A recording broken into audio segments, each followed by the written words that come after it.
Spoon television. Spoon radio station. Spoon gonna tell you what is happening in Liberia. Spoon gonna tell you what is happening in Monrovia. Spoon gonna tell you what is happening in Africa. Just to spoon you will know. The children crying for starvation, just to spoon. You want to get a news update, my brother, to spoon. You want to know what is happening, moreover, to spoon. Politicians want to make their decision, just to spoon. You want to know what's happening in the ministry, to spoon. Yeah, to spoon. Yeah, to spoon. You from Funjama, Maryland, to spoon.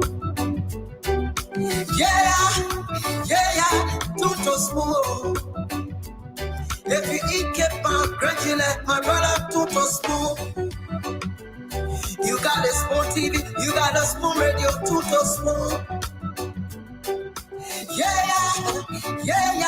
to spoon. What? Yeah, Rastafari. Kilibamba.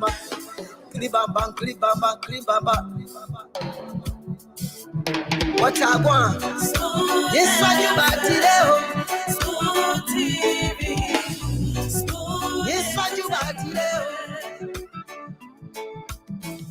Spoon TV. Spoon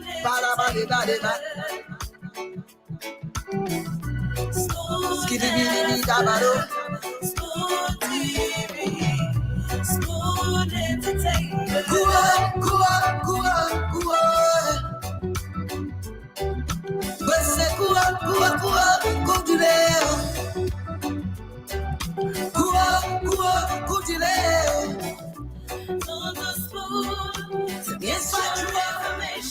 Okay. Good evening, good afternoon, good morning, wherever you're listening or watching from. It is a pleasure to be back with you with your favorite nighttime show right here in Monrovia, Liberia. This is the Spoon Talk right here on your favorite dial. We are coming to you via Spoon FM 107.5 megahertz, Fabric 101.1 FM, Super 95.5 FM. And we're also coming to you live via Spoon TV Live, Fabric TV Live, and Super TV Live this beautiful Friday evening. My name is Yekezi Zobet. I'm sitting in here this evening as your producer. So let's now cross over to Dr. Richardson and James Kudeflomo to kickstart the show. Good evening, Dr. Richardson and James. Good evening, Dr. Yekezi and Dr. Richardson.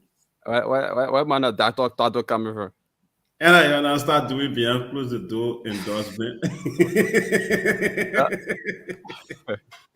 Don't make Marty call it to cover me.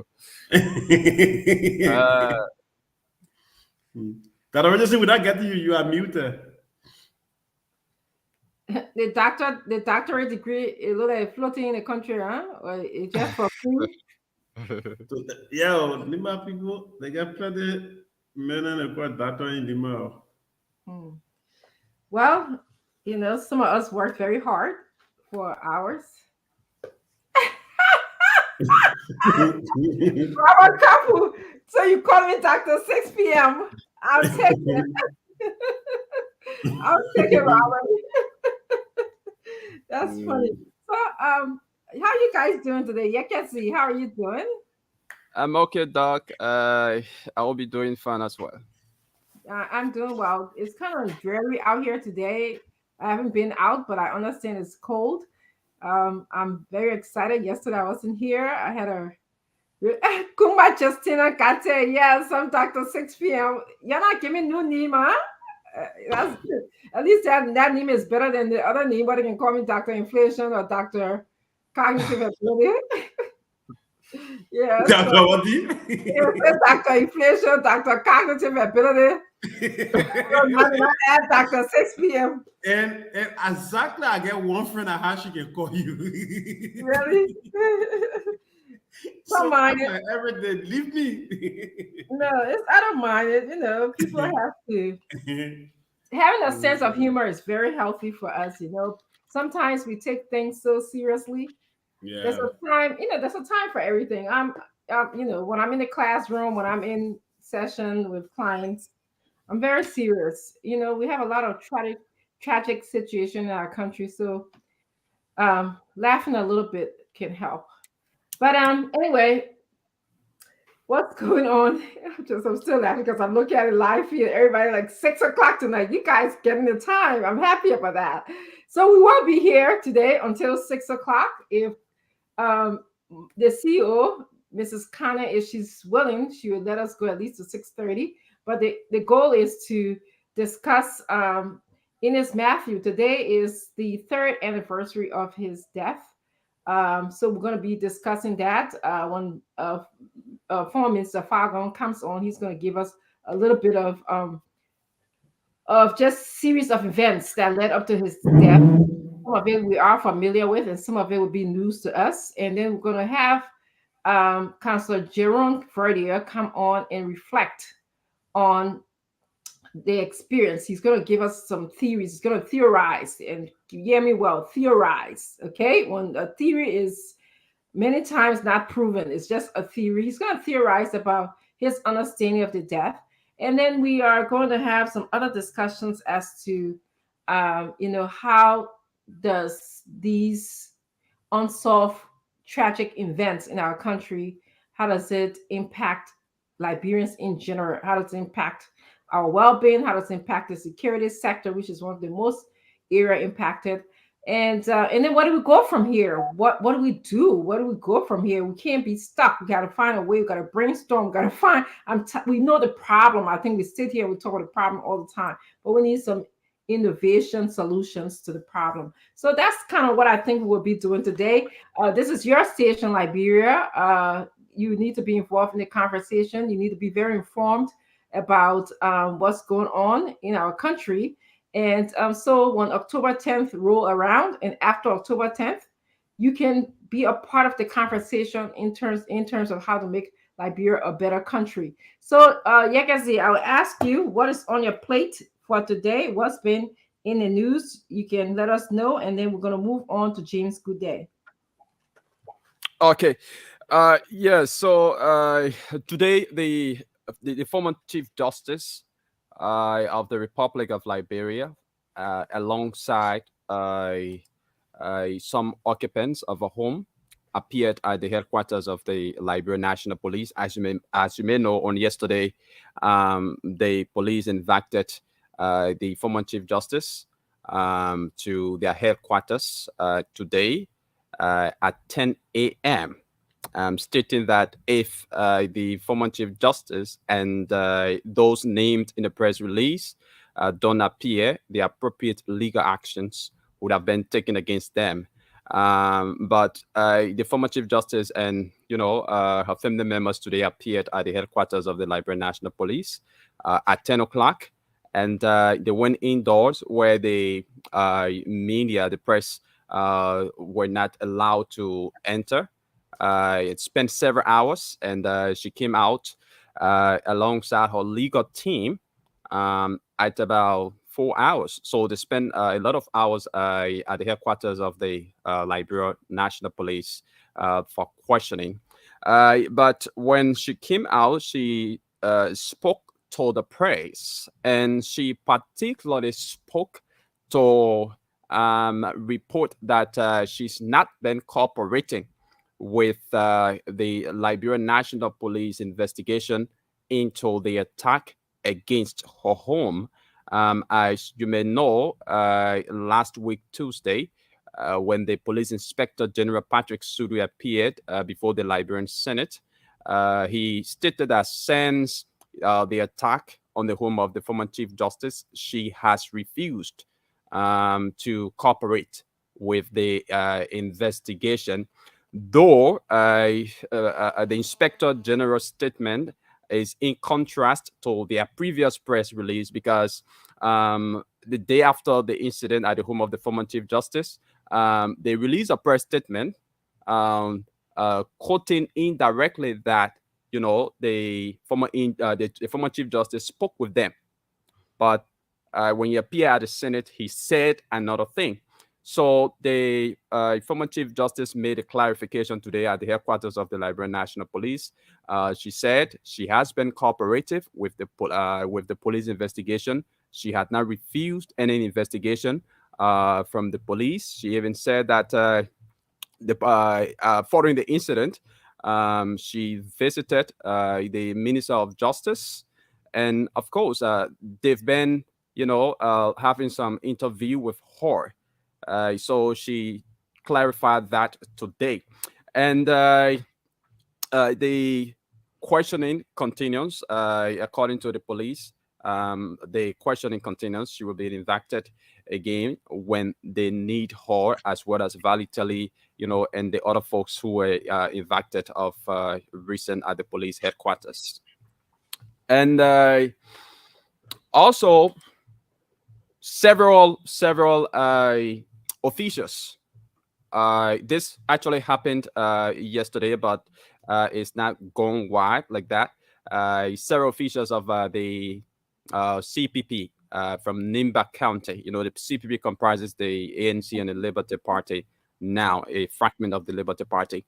So several officials resigned, and those are key officials of the CPP. They resigned from the CPP, citing their dissatisfaction with the national leadership of the party.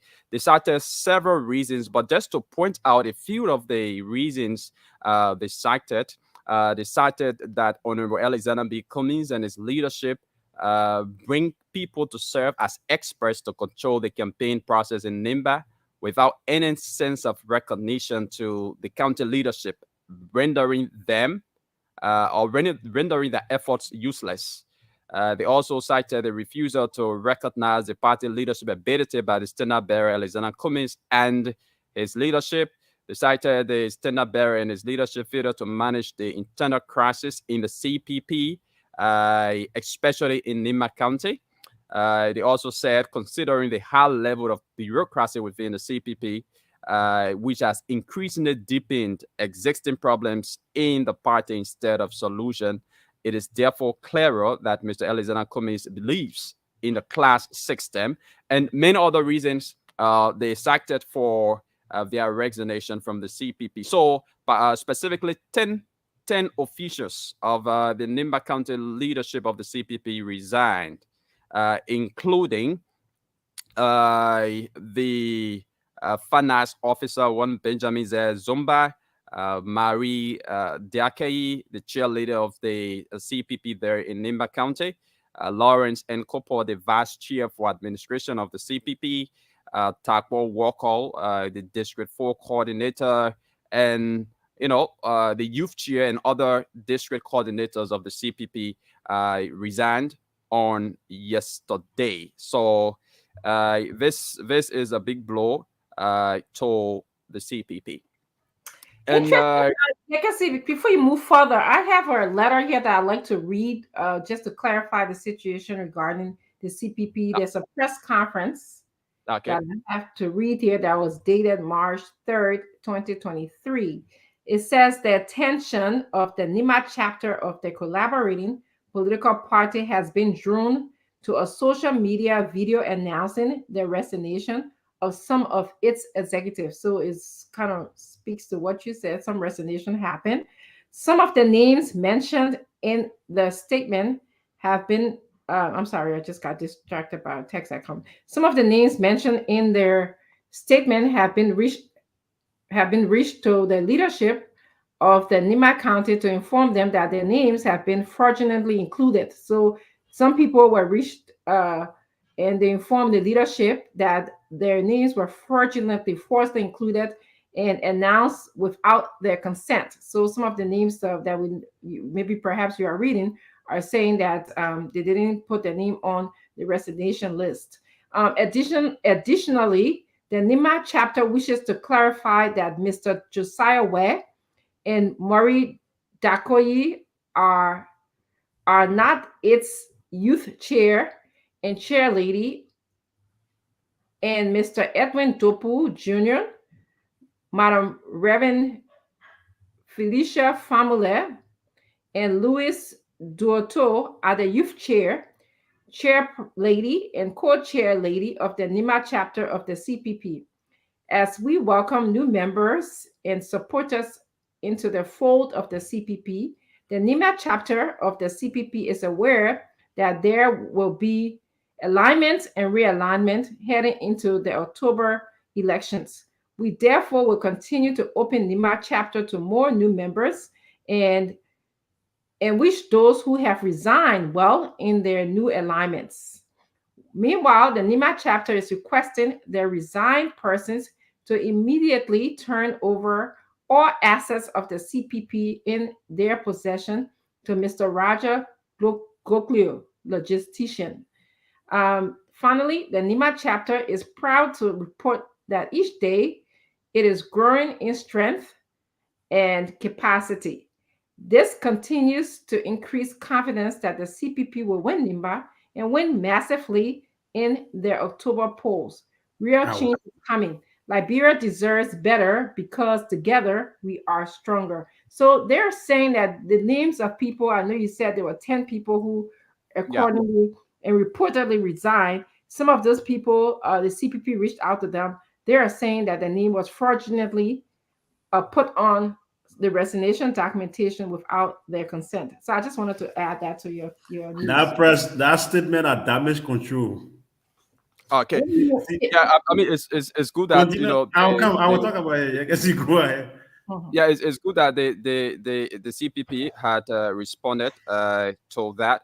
But again, it would be good if those individuals themselves, come up to speak to the incident.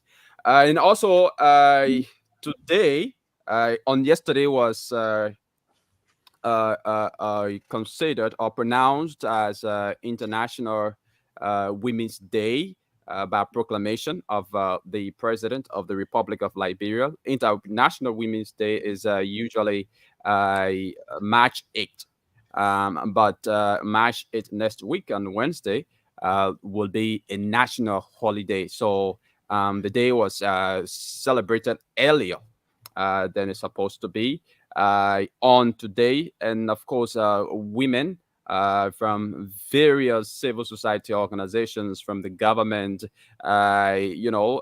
ordinary Liberian women, they all converged today at the Ellie Johnson Sirleaf Ministerial Complex to celebrate the day.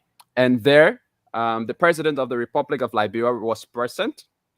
And while addressing the women during the celebration, he pledged his government's commitment to ensuring women are empowered through innovation and technology. And he challenged women to support each other in every aspect, especially when it comes to politics. And according to President Weah, supporting each other will add more values and give women the voice in society that will allow them to compete with their male counterparts. So far so good. Those are some of the trending developments in the country now. Yeah, good. Good day. You have anything to add before I talk about the International Women's Day? Yeah, I got plenty to talk. You got plenty to add. Okay, before we lose track of our schedule, our agenda. Yes, it is Happy International Women's Month. It is March 8th is usually when it's celebrated. So the purpose of the International Women's Month is to educate the public about women's concern, to mobilize political will to bring change to the conditions of women around the world and to also celebrate their achievements. I do agree with President Weir that women should support each other, but I also think that it's not just a woman's thing. It's something that both that men and women can unite together to empower women in order for them to achieve goals in different communities. So I would love for the president to put his support, and the support doesn't mean that just appointing women to these different offices. I believe Salimatu spoke well about this yesterday. That just appointing a woman to a position doesn't quite means that you're supporting women. It could be you can appoint a woman to a position for multiple reasons. So those are my preliminary thoughts on the International Women's Day, but hopefully the rest of the world will be celebrating March 8th, but I'm happy it was recognized in Liberia. Women do need to hold together. I believe that I saw women come out yesterday to stand with Councillor Gloria Scott. I hope that our women of Liberia continue to come out to stand. I was when Princess Cooper died, I didn't see such a big crowd. When Odell Sherman died, I didn't see such a big crowd. And many other young women in Liberia have passed, and I have not seen the cooperation. But I like what I saw, and I hope that cooperation can just continue, that we should always hold the government's feet to this fire when it comes to justice for women in Liberia. So it was good that it all came out, but let's continue to do that. James, good day. Go ahead. Say a piece. Thank you, and good evening to all. Well, and I hope they will stand by us when we need justice, because we were all there yesterday. Men were around to stand by them and protect them. We hope women too will stand by us so we can work hands in hands to make everything okay. And James, that's a good thing, and for the most part, women do that. But the reason why we have Women's International Day, and the reason why we call for men to stand by women, because women are marginalized for the most part. Look at the leadership in our country. Majority of them are who, James? Are they women? No. We have majority of the people who are victimized by rules and laws and conditions in our country are women and children. And so that's why we ask that men stand with women. Before, historically, it was always like a woman's thing, oh, women's rights, but now, in order for us to progress, we need the allyship, we need the partnership of men. So that's why when we say men should join us, that's what we mean for the fight. Yes, we've been standing with you guys. You know that. You know, women have been standing with you guys for age immemorial. So I just want to put that piece out there. Go ahead, James. I should go ahead, huh? Yes. All right. So let's travel to Nimba County and talk about Nimba, and then travel to Monrovia and continue with Nimba. Maybe Kumi has returned, but as far as I'm concerned, the ANC political leader or the head of the CPP is currently in Nimba County. I don't know if you can confirm that or not. He's still there, right? I really can't confirm or deny that. I didn't keep up with that today, James. All right. The last time I saw Mr. Adesanya Cummings, it was in Nimba County that I saw him. And Cummings received one of the most terrible welcome ceremony in Nimba, where those 10 members resigned. And I'm concerned why the CPP is also issuing a statement alleging that people names were forced on the resignation sheet when they have refused to come out with those people. At least the country was going to know that CPP is serious if those people who claimed that their names were forced on the resignation sheet, if they were going to come out to speak. So that happened in Nimba, and I'm told it was the work of President George Manon Weah, and it was established by Mayor Koji when he went to Nimba County recently. He was able to convince most Nimbayans to, support or to pledge their support to Honorable or President George Manon Weah. And as soon as Mayor Koji left Nimba County, less than a week, those people walk away from Cummins. And let's come back to Monrovia. Today we saw a dramatic endorsement that took place at the entertainment home of the president, Jamaica Resort. Today, people who claim to be members of Nimba Quado, Yekezi knows about Nimba Quado. I don't know we are together or what. He knows that. Today, they endorsed President Weah behind closed door. They did not do it in an open space, but Nicodemously, they came together and moved to Jamaica Resort, a place that is noted for entertainment, to pledge their support for President Weah's re-election. So many people are saying why Nimba County, why they did not organize this endorsement ceremony for the word or for the people in Liberia to see. They had to go Nicodemously at the home of President George Manon Weah to endorse him. Not just his residence, but his entertainment place where they can go to entertain. Some are saying, was it meant for entertainment? And journalists were around, but they did not allow them to really do what was necessary. When the time came for the Nicodemus Act, they told them to off their cameras and watch the event.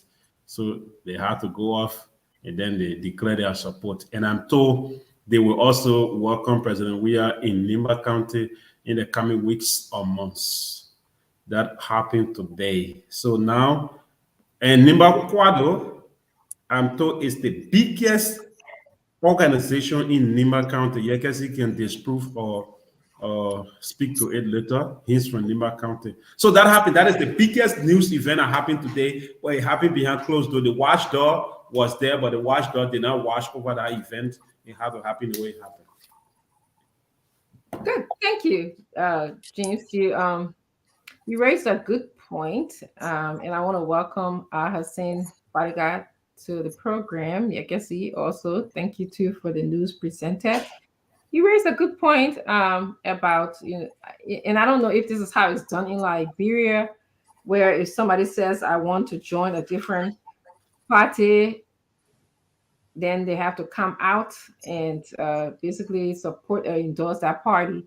But your question is actually if the CPP is saying that these people name were fraudulently put on a document, then you want the people who said their name was fraudulently put on the document to come out and speak themselves, right?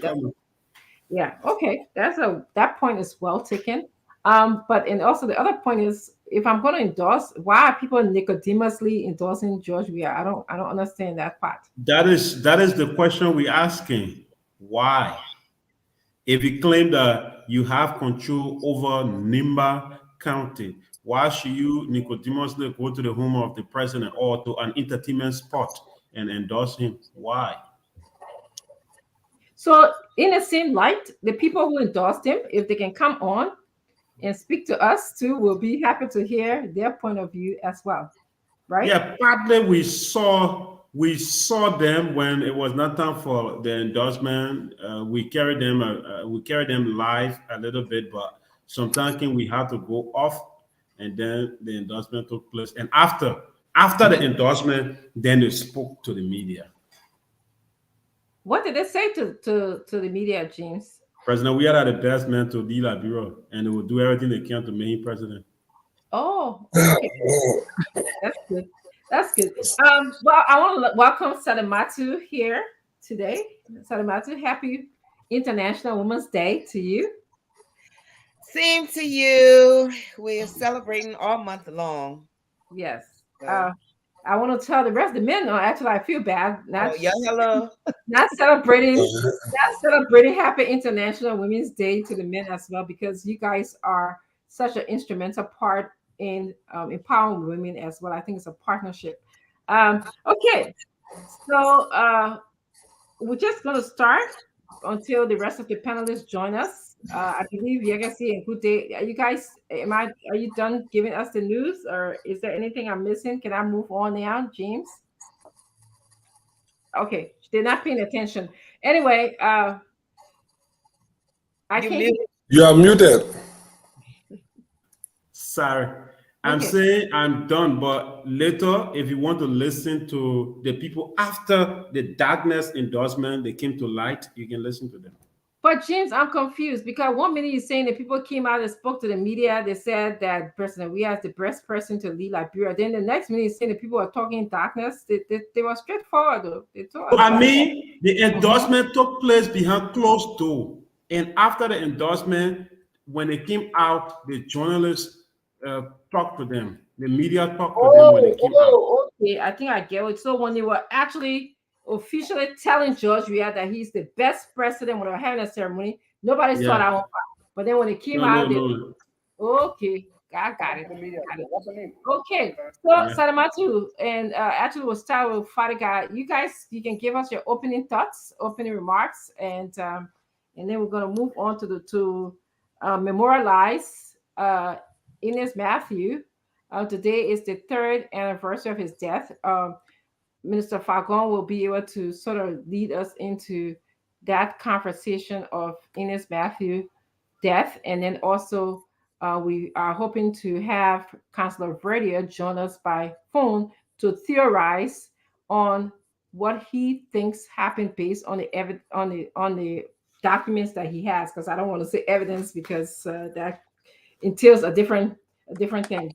Fadiga, you have 2 minutes, please, and it's 4:02. All right, 4:02. All right. Well, a lot has happened in the last 24 hours. I saw Madam Scott today. I don't know, good day, whether you had that video. It was a 19 minutes video where she gave a very short presentation. I thought she said a lot just in the few minutes that she stood over there. I won't go deeply because we have to go something, but yeah, that also was important. We listened to the press conference yesterday from the CDC camp, and the new different insinuations that have been out there. It seems that people trying to spin the narrative. We should also get into that as well. Then Matthew Ennis is today's back, I think 4 years since his mysterious death. I spoke with his wife. I think she still doesn't feel comfortable coming up yet, but hopefully she will speak. And this is what she told me. She was shocked. She still have not gotten any closure. There's so many unanswered questions that she looking for answer for. Besides what the government told her that it was hit and run, nothing else. The kids apparently have gone cold. They were not able to find the perpetrator. So let them nothing. It's just happened like the rest of the people. So that will also be looking at. And what was the third thing that I thought I saw? The Unity Part, the CPP or the ANC or whatever it is, that will be something too I'll be closely looking at today, because I have my theory. I think Mr. Cummings of Fine Kennedy, he's one of the best I think we have in the race. But there's some problem with the CPP, and we'll be looking at that too. Sure, definitely. Yeah. I'd love to hear you speak more about that. Salamatu, yeah, 2 minutes. It is 4:04. Okay, so once again, good afternoon. I don't know, it's rainy here, so my internet is making me. But it's great to be back. Happy Friday to everyone. International Women's Day is actually March 8th. But the entire month, a lot of countries recognize as the month to recognize, women. So it's just pretty sad when we kick off International Women's History Month. We are again fighting for the voice, for women's safety and justice for women. It seemed to be becoming something of a norm that International Women's Month, instead of us, sitting back to celebrate some of the women in our society, whether they're, alive and dead, we're usually protesting and trying to ask our government to protect us and, you know, answer questions. So I too saw the press conference with Councillor Scott. You know, she did say a lot. And again, when we've listened to the police, now we listen to her. It just seemed as if the police, they're not looking at this woman as the victim. It seemed like they're on their defense. So therefore, since they're on the defense, they're just looking at her as a suspect, for lack of a better term. But they can't come out and say it because we know they haven't investigated anything to call anybody a suspect. They're literally being reactive to whatever is happening in the media and not doing their jobs. But, you know, my heart goes out to her. My heart goes out to all of the women, the young girls who, unfortunately, Liberian women happen to be second-class citizens in Liberia, and maybe not even second class, because literally Liberians that are second class, and the women there drop us down to the bottom. And the second thing, I know the Lawyers Association, they also spoke out today. They were very disappointed at the Minister of Gender as well as the President. You know, they were given a slot to speak at a program today, I think, at a ministerial complex. And at the last minute, they were told they needed to read the press release first before they can speak by the Minister of Gender. And then she comes back and say, no, somebody else might read it for them. Then she comes back and say, no, they can't read that statement. And as they were speaking, I'm like, oh my God, you know, this is exactly what happened in 2019. Nothing has changed. It almost was as if, you know, we were reliving what happened in 2019 when we raised the issue about women's safety in Liberia, the high rape cases, the intimidation against women political participants. And, you know, Ministry of Gender, President, nobody did anything. They looked at us as if we were just enemy of the state. So, you know, lots to say, but yeah, Librarian with me, you're hanging there. That's hard to hear, Salamatu. Hard to hear you talk about the marginalization of Liberian women and the gender inequality that exists in our country. It's been a long-standing history, but to hear that the speech that other women wrote had to be read first to see its appropriateness for the program before they could read the speech is just it goes back to the issue of controlling it's controlling power, you know, which is what we struggle with all the time. Honorable Fagon, your opening comments. It is 4:08. It sounds like we from here 5:40 today. That need I pour me the people calling me Tata 6 o'clock already. You will be famous in the country. And no, but he's Dr. 6:30 now. He's Honorable 6:30. You say 6:30, so no, nothing's poor. Nothing's poor. Thank you for having me, and happy International Women's Day. But wait, Salimatu, the president was there to the Women Aid program. The president was there. I think James or Yegesi reported that. They say he was there. The first day they were there too. Yeah, I don't know about the first lady, but the president. The VP were there. I think so, but yeah, they didn't make mention. I only saw the president. I saw the president. Yeah. Okay. It's not bad to see the resident. But anyways, let me start by saying Happy International Women's Day. Thank you. I hope that the significance attached to women around the world, the importance of the day is truly felt by our leaders in Liberia. To say International Women's Day means that you recognize the contributions of women globally. And Liberia, when it comes to women, They've done everything by the book to keep us going as a country, beginning with giving birth to us, taking care of us, Amen. feeding us and taking us through school, and then making us leaders. And then when we have problems, they have to either lay on the ground, fast and pray, disarm us in the streets. But yes, a simple day to recognize them, give them maybe 2 cows, 2 pickup trucks, help them with funding for the Liberian Women Initiative or something. Maybe one day it's going to happen, and that day is just months away.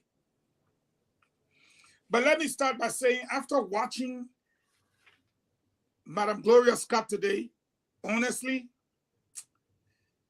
I felt like something was missing from my country. It clearly showed how this case has been mismanaged by the government. And the reason why I say so, she was very bold. When the journalist asked her the question, she said, and I quote, "Before I come to that, meaning let me clear this thing." And about 3 to 4 times, she had spoken with investigators and police. But they lied to us and even lied on the oath. And so they gave people reasons to believe she was hiding something. And she gave the time, those that were involved, and the place. She even made it clear that when the incident happened, she went straight to the home of the what? The justice minister. He gave her 2 police officers. But you know, Dr. Francine and the rest of the crew, the one thing that will not change in this case is the fact that this lady had her daughter killed. A man came on this network and said, for all intents and purposes, let's assume, without admitting that he was lying, he said, that's the killer over there. That man was the man who sent the killer. Come on, man. From the moment he said so, it was the police who asked us to give them leads. So it means everybody that gave them leads, did they turn it down? But this man was across the street from them. And according to his own admission, he had not left. He had always been to the charge of quarter. James Goodday Flomo is my witness, because all of them from Lofa. He said from February 1st, he had been there. They could not even muster the courage to go and say, hello, is your name Valley? Nothing. That is So I know the time now. They're acting like they were the one that forced this woman to come. But the man they pointed to, they never had him in. And clearly, James Goodday got a picture. 2 things corroborate here, and I want all Liberians to understand. Pepper spray is corroborative with the fact that he should have gone to a baby ceremony that Sunday after the murder on Wednesday. Sunday, he was going to bring a baby Osa. But when they asked his wife, where your husband? I call him, he said he I hurt him. When they asked the husband, yes, ma'am, you looking at me like that? I deal with facts versus fiction. When they asked the husband, is it true you were supposed to go to your baby ceremony and you didn't go? He said, yes, Goodday is my witness. They said, what happened? He said, I was hurting. They said, oh, yes. The wife said it. The husband alluded to it. I was hurting. They said, what was wrong with your eye? He said, in 1994, he had an accident. And since then, his eye has been hurting. We got a picture here where we circle the eye. That eye from 1994 is swollen and big. Goodday get it.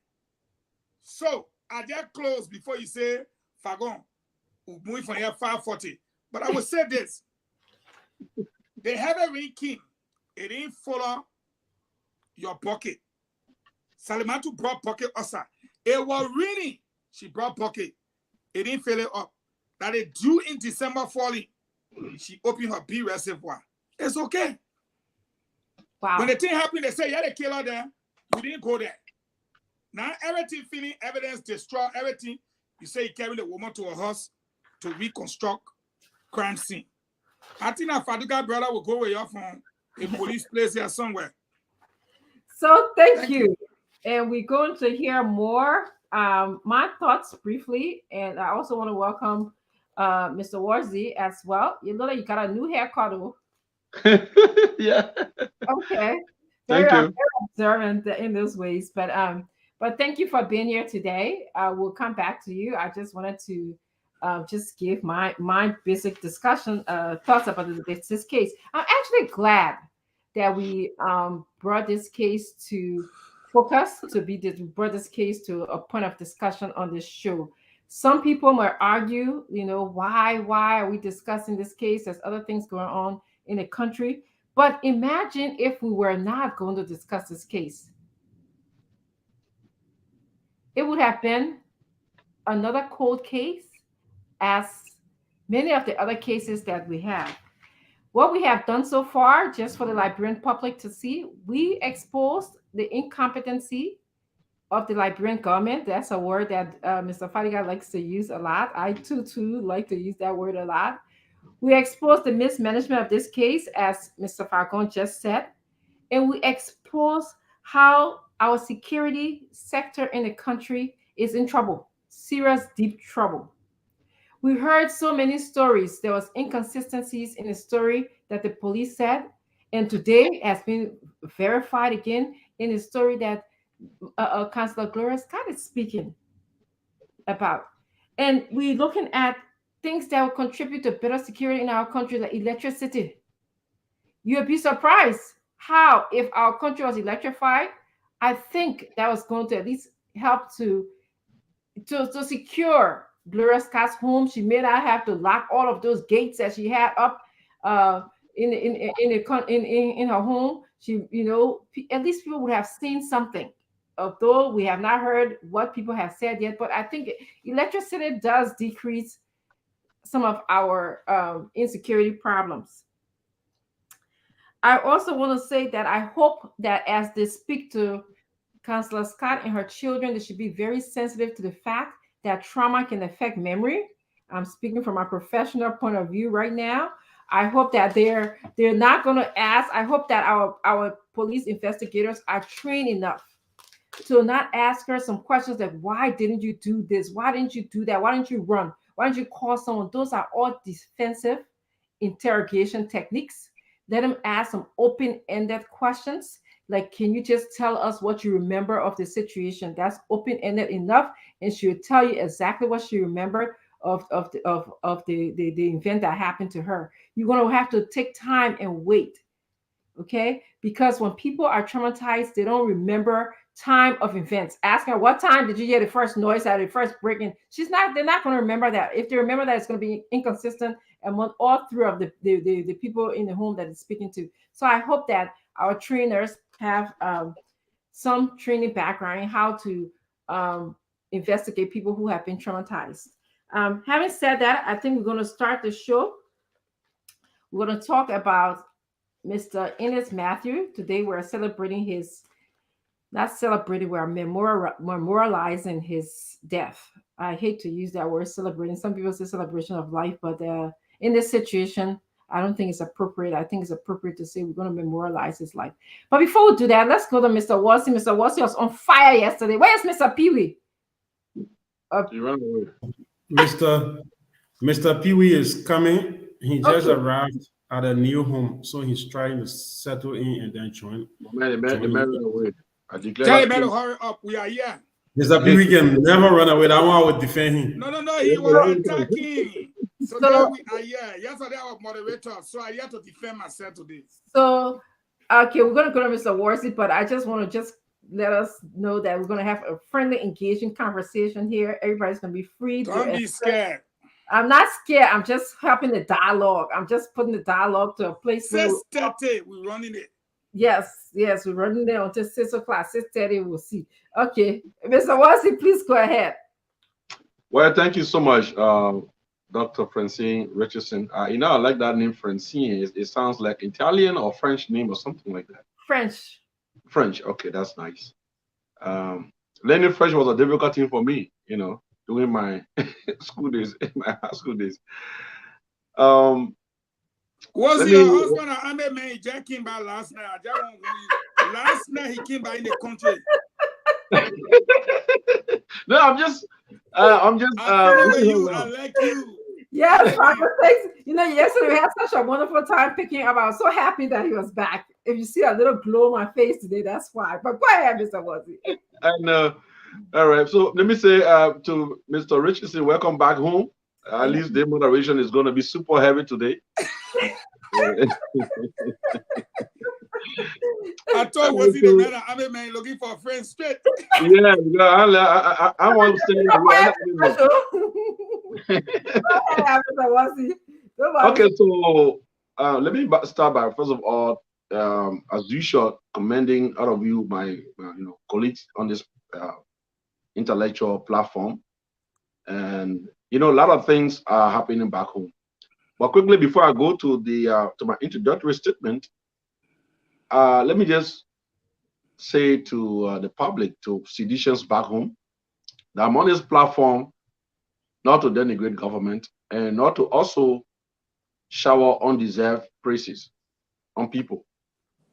As a Liberian, as a businessman, as a national stakeholder, I'm on an obligation to discuss those issues affecting our country.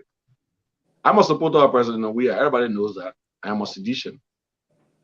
What we want for our country is for people to be protected, for us to live in peace, for our country to prosper, and at the same time, we continue to govern in a conducive environment. Now, I will tell you quite clearly here that there are elements within our party that believe in arrogance, that the only thing that keep them important. Arrogance, tokenism, and all the kinds of behavior. But there are also very good ones. Vast majority of our people, and I'm not trying to change the topic of discussion here, but Dr. Richardson, I just need you to allow me make some clarity, because a lot of people have been inboxing me and saying all kinds of things. I remain a citizen, and I'm not planning to leave the CDC, not in the near distant future, and I don't know what the future holds. We have our own issue. Yesterday, my brother, when he appeared, I would take him back to some of the things that he said on the show yesterday.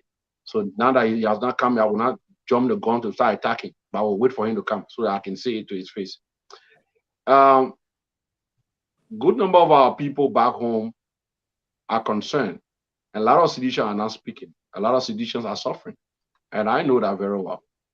Some of the very people today who are accusing us and calling us non-citizens, that we are not citizens, are the people who give all the jobs to their friends who don't have any history in the CDC. They created the impression that CDC does not have qualified people. But some of the people who they give the lucrative jobs to are people who we are qualified more than. Even a lot of our colleagues in the CDC, some of the entities where they send their brothers, their friends from the university, some of their girlfriends, and their in-laws are areas that the CDC have got enough qualified people to occupy.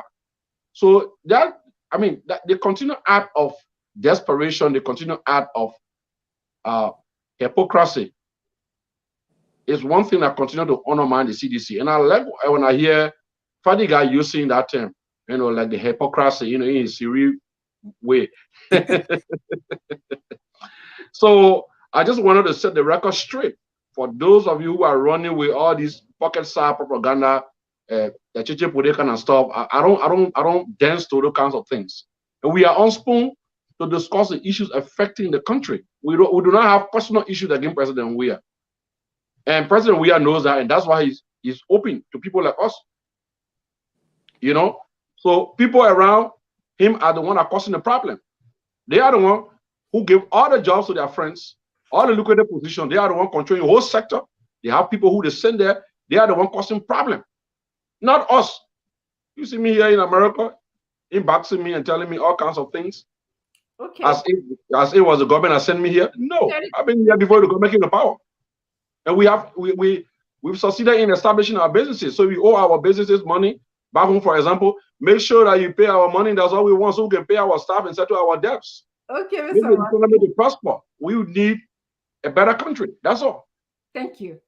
So I'm here to discuss the issue, Madam Moderator, and thanks so much, Salamantu, Fadiga, and the great Eugene Fagon.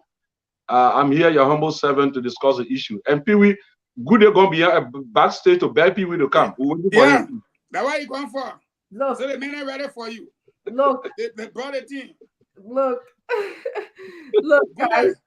You know, I'll tell you why I'm very happy that this platform is going to be a balanced platform. We are going to represent different views of the Liberian people that are in our country. And I'm happy to hear that Mr. Wozi is speaking to his own seditions, and sometimes that will happen.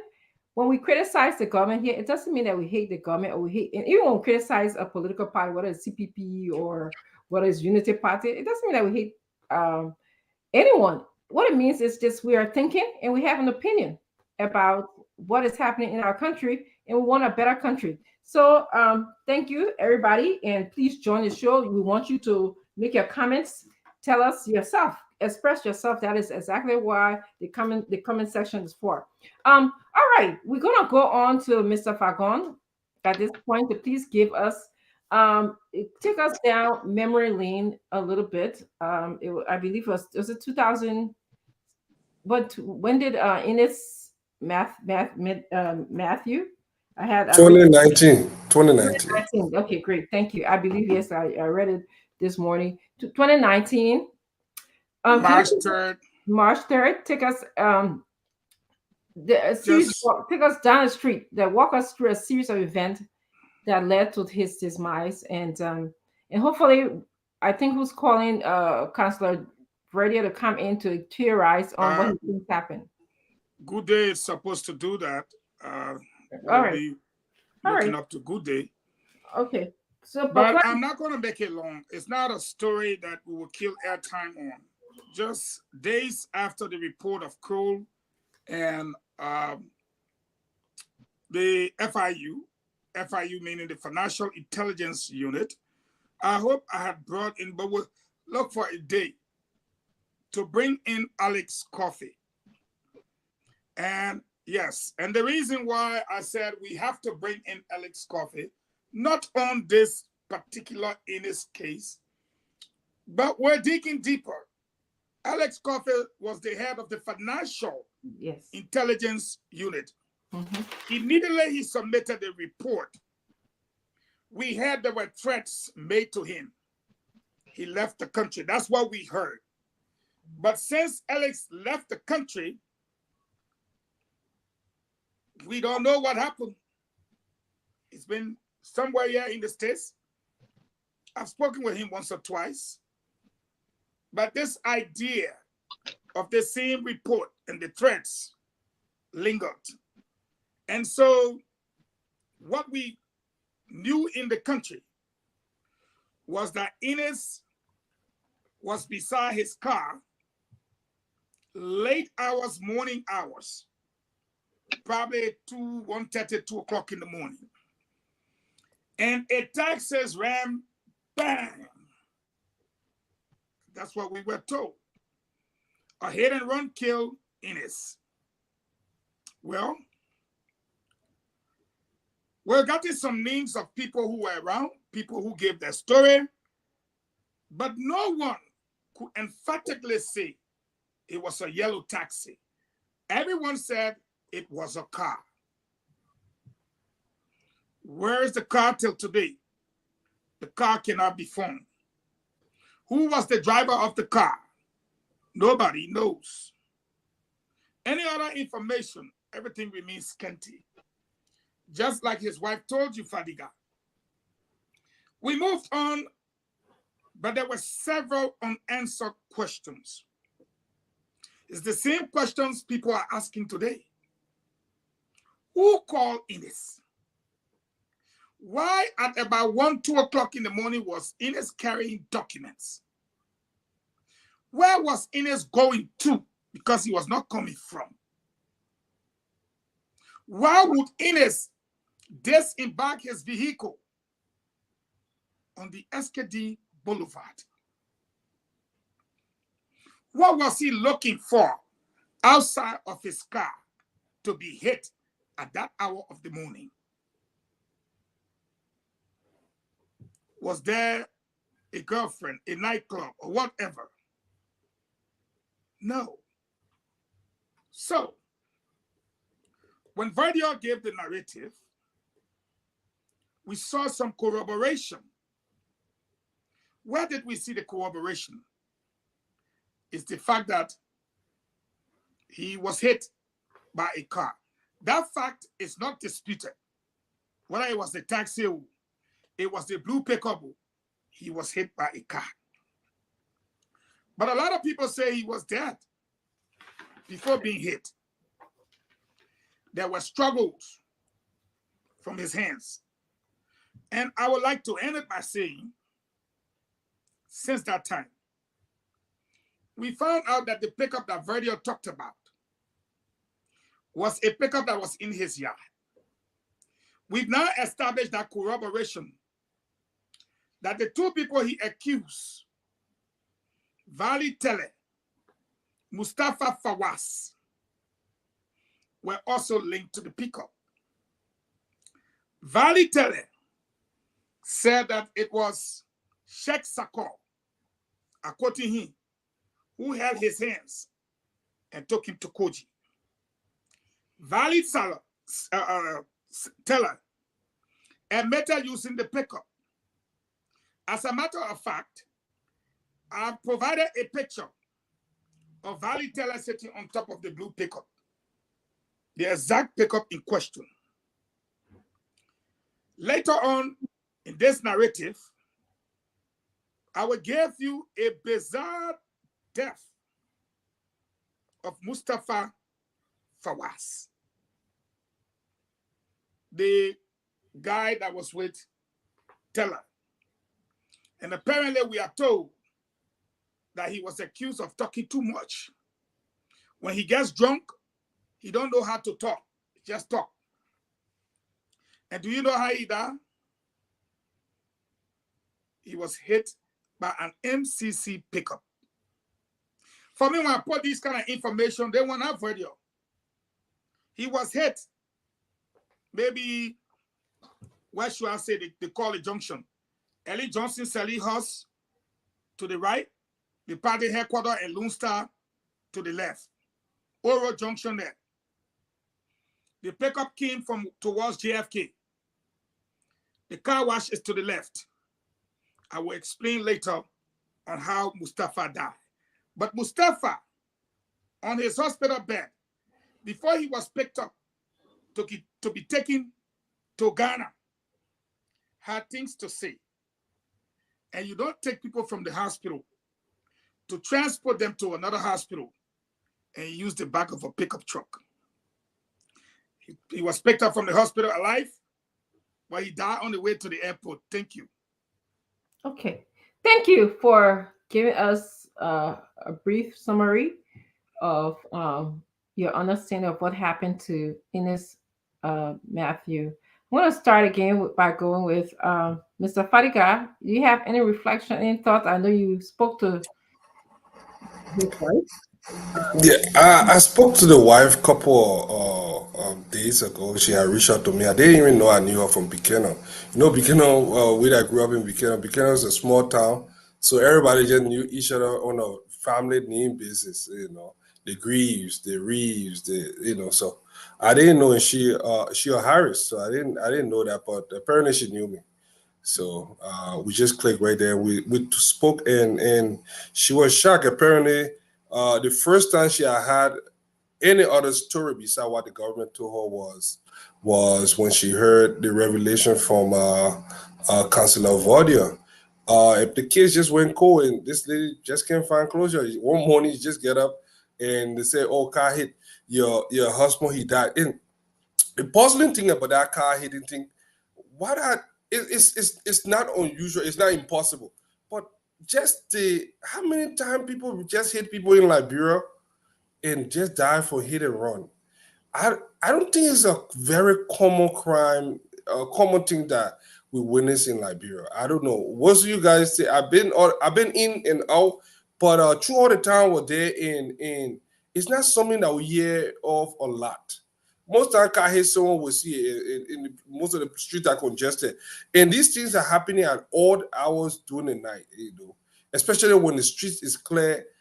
Most time people get hit in where they have traffic. But where someone is just in an isolated area and getting hit, that is completely unheard of. Throughout my time in Liberia and even you don't hear it much. I've had some people that got hit, but most time it was in urban, more places with traffic. They're more suspicious. He died under mysterious circumstances. Especially we listened to the story at that time. He was about to testify in use some money investigation. So I think that most of the mystery with this government, it was just one thing that was just glaring that something happened, but we may never know what happened. Probably one of these days when they are not in power, somebody will come forward and confess. But we need to keep pressing because that was just another. All the people that spoke to of him had only good thing to say about Matthew Ennis. He was professional. He didn't go out that much. He didn't seem like someone that was involved in a regular Morovia, B-shack activity. So for him to die, especially that cheaply, I mean, for car to hit you is so. It's hard. It's not something that just common. 2 a.m. in the morning. What was he doing out in the street? And how did the car hit him? What was the condition of the body? Nothing. It just happened that way. So I'll leave it at that. But I really want to hear what Mr. Vodio have to say. I pray that one of these days we'll have the wife on and she will tell us more, because I'm sure there are some things that she's not taking into consideration that she thinks is not important. It could actually be important to this case. Yeah, definitely. And it's important for us to note that he was the director of currency at the central bank. And it was just days after the Kroll and the FIU report came out. Yeah. So you see clearly there is, if anyone was to think, Madam Moderator, there would be a motive to erase him. And he wants to testify against those people. Yeah. He wants to testify. Yeah. Yeah. And for those of you who might know the answer to this, because the more we speak about these cases, there's more unanswered questions that we uncover. But did he usually park his car? Did he usually park his car in on the street? Do you know? I mean, I think you mentioned that. Very great. That's noise from your background. My background? Yeah, I'm hearing noise when you got in. Let me just go on mute and see whether that noise goes. Yes, it did. Yes. And also another thing too, is it usual for somebody, a taxi to hit somebody else and nobody stops? Nobody sees that person in the community. We're such a small knit country. So even if you left the scene, somebody will recognize something different about your car. But again, maybe it's my idealistic thinking. But okay, Salamatu, your thoughts on what you heard, or your reflection on the Ennis Matthew case? Well, no, I mean, again, like many of you guys just have more questions than comment, really. What is the status of the investigation? What is the police saying about the investigation? Obviously, they didn't catch the driver, I'm assuming.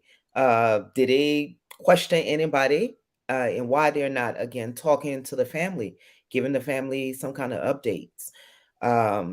It's unfortunately for the family, but like many other cases, the auditors that we saw, nothing is going to happen. We'll talk about this. Something else will happen again next year. We'll pick up that story, and the government is not going to do anything about this case. I say to a lot of the families who find themselves in this situation, we need to start putting money together and getting independent investigators or pathologists to look into some of these cases, because in a way we can't be accusing the government and then at the same time depending on them to resolve the cases. So maybe Jaha, we quick to put money together to GoFundMe. Perhaps we need to start looking within the librarian community, see who would be willing to perform to look into a pathologist, maybe get a pathologist and also get an investigator.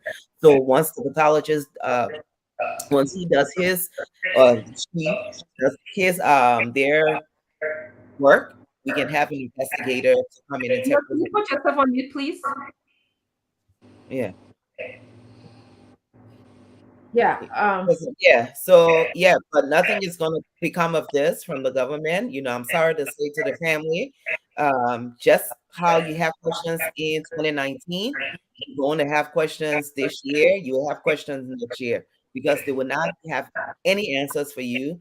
They're very insensitive. They're showing us how insensitive they are.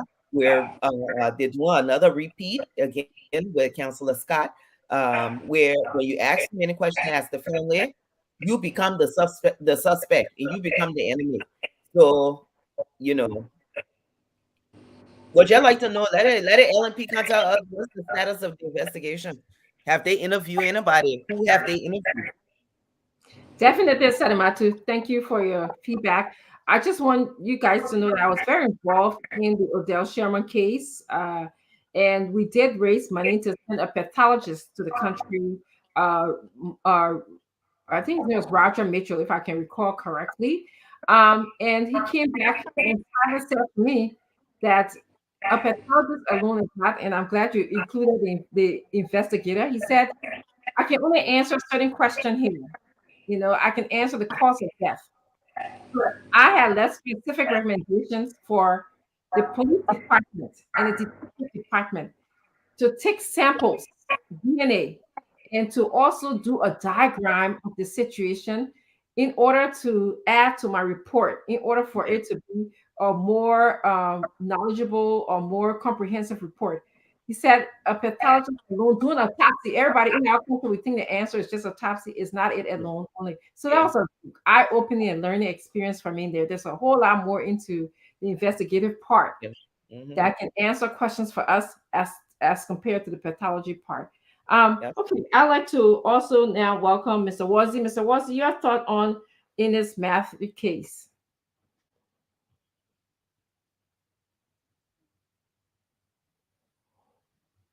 You're muted, Mr. Wazzy. Okay. I listened to Mr. Fagon's presentation, and it's actually, as usual, like other cases that we listened to, really touching to hear about the passing of a father, a brother, and a compatriot. You see, what I think we need to do is to look at the security sector with deep interest, because I think those in charge of managing the sector have been compromised, and there is a need for another kind of reform, if possible. Because when people start to compromise intelligence, then that's a serious need. It's a security war. It requires immediate intervention. Because if you say it was a hit and run, the first thing, we do not have our own qualified pathologists to independently verify the circumstances surrounding the incident, to assess the body, to tell, oh yes, the car hit the man from this angle and this, because the people who murder those people, they don't do it scientifically, to take into consideration upcoming investigative procedures. So it's easier to track. If you have an independent investigator, it will be easier to track the real cause of the problem and then the perpetrators. But basically, that will require a fair security system that will get in there, get the files first, and then turn it over to the independent investigator. But when you have security personnel compromising the crime scene, definitely, and try to shift blame on somebody innocent sitting somewhere who didn't even take part in what happened, then it becomes very much difficult. Like I listened to Consular Gloria Mususka earlier today when she made an appearance at the headquarters of the Liberian National Police, and journalists were asking her all kinds of questions. Now we followed of late the local dailies back home, people making insinuations that in fact maybe the girl who died stabbed herself or her sister stabbed her. All those kinds of flimsy conspiracy kind of theories, trying to shift blame smartly. Now those are not just information out there that just enter the public. People behind is sponsoring it because what they want to do is to compromise the magnitude and the ramification of this matter to make it look like it was a family feud that led to the death of the lady, and that's very evil. And we need to stop that as a country and give the security people the chance to investigate. But again, you look at the first step, the way security personnel engage the family. I think this case will require the intervention of the international community. If you leave it while people down there, you just go there, they play buka, they play the music, they dance, they drink, and then it's okay. We'll send the investigation to next week. The next week will come out, you say, okay, Council Scar got drunk, maybe she started fighting no girls, and the girls too were fighting, and they just stab one another, and we'll just end at that, and it will be announced maybe in a mosque or in a church or somewhere that where you hear it from. Somebody will just go stand there and say, okay, yeah, that what happened, and so nobody get a right to question, that person, and you don't want that to happen to your family. So the way we are handling our national security issue, I think, is not good for us. And as a seditious, I'm calling on our people back home. I know the people in charge of the sector are not seditious, but we are the ruling party. It is our job. It is our government. And I can tell you that I can rule out also. Another part of it is that we cannot rule out the possibility of somebody having something personal against the family and maybe trying to get at somebody. That could be a worst case scenario. But in this case, the closest scenario is that national security has been compromised. So you can see that clearly. On the issue of the Ennis case. Mr. Wazzy, 30 seconds, please. All right. Ennis' wife is afraid. She's not willing to talk right now, and one can easily understand why she will now want to appear to even speak out, because the circumstances that led to her husband's death was and is still scaring, and she could be the second target. If she decide to come out and say, okay, she want to make a statement. And so I will stop here, to give other panelists a chance now to come in. Thank you. So we're going to go to Mr. Johnson, and then we're going to come to Mr. Gray. Mr. Johnson, we're talking about the death of Matthew Ennis.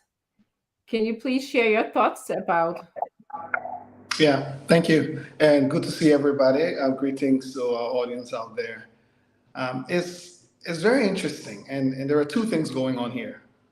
The first thing that's going on is, or the question that we need to raise is, can we say emphatically that the Liberian National Police has the expertise and ability to actually investigate, especially for the quality of investigation that we're calling for?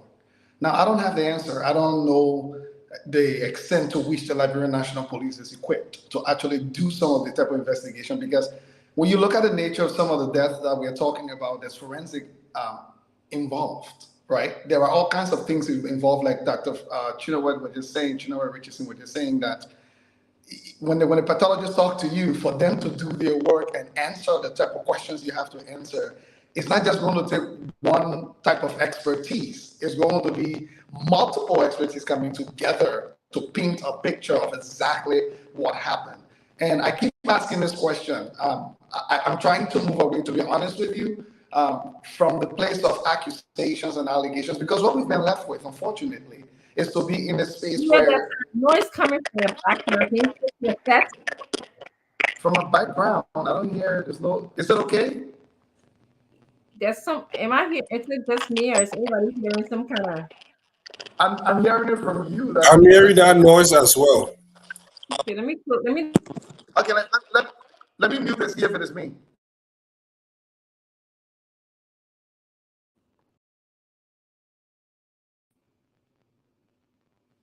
Is it coming from my background?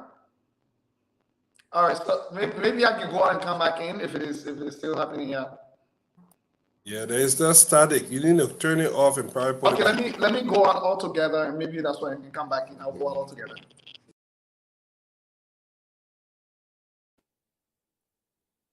Can't hear you. We can't hear you. You guys are muted. Thank you. Go ahead. Give us your thoughts, your reflection on the Ennis Matthew case. Can you hear me? Yes, we can hear you now. All right, good. So, but you're very low. Unfortunately, the first microphone I was using. You're so low. You can't hear you at all. Hang on a second. Hold on. Okay, we'll go back to you. Go ahead. Is it okay? Speak again. Let's see. All right. Is everything okay now? Still the same. All right. Then But that talk, man, sometimes grounding thing can be sweet. It makes the ear, grounding thing can be sweet. Okay, I will try. And maybe after I might try to change my device to see if that. Let it ground. Yeah, so you were talking about you asked a rhetorical question, which is the police equipped to investigate financially? Do they have the resources to investigate the nature of the cases that we have in Liberia? That was where I remember you stopping. Yeah, that's correct. So that was one question. And the other question is, if it is true, as we're hearing from multiple sources, that there are people within the government being accused of being involved in these things, then it even gets more complicated. Are we putting ourselves in a situation where we're just asking questions that we're not going to answer to? For these multiple reasons. For example, can we answer the question that the Liberia National Police has forensics capability? As far as I know, the answer is no. So even if there was a case that they genuinely decided to go out and wanted to investigate, are they able to? Will we have to go call on the international community for every incident that happened in Liberia?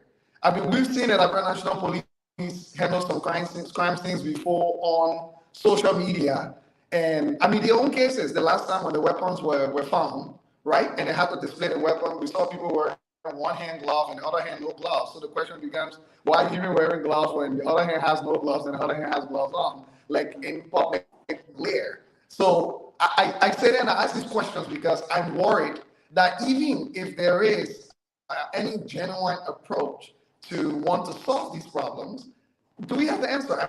I mean, you guys worked the last time, like you were saying, Dr. Richardson, brought in a pathologist to help answer some questions. And the pathologist honestly said, I can only answer certain types of questions. But those questions, if I answer them, it will not be enough to give you the picture you're looking for. You're going to need more people. Do we have that? I think we need to start asking the government, how come, especially with the increase of the type of cases that we're seeing, how come there is not a thought process around, maybe it's about time we start asking the questions about what does the Liberian National Police need? Because if not, we're basically saying the LNP does not have the capacity or the capability to provide protection for the citizens. It does not have the ability to enforce the law. So if we are admitting that, then I worry, how can we come back here and say, oh, but the police is not investigating, but the police is not doing this. Are they able? I don't have the answer because I don't know the full breadth of their capacity, but I would like to know, maybe brainstorm on that question. Are they able, even if they were going out to go and do it, or are we relying entirely on our international partners to step in for these type of cases every time?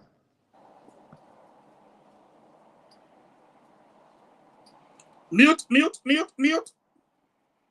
Colonel Remy Gray, let's come back in. Let's see if we can hear you this time around. I apologize, guys, for the technical difficulty that we are having today.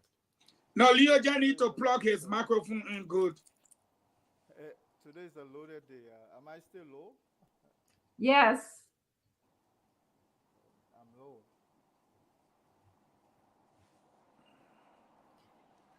I think I would just use it with all the headphones. Just use your phone with all the headphones. Really great when you go walk up, boy. You go. Some people area in the internet don't work good. Okay. Can you speak again, Mr. Gray? We having problem hearing you. Okay, I just need to change. I need to change some Yeah, of we the. can't hear you. Oh, okay. So,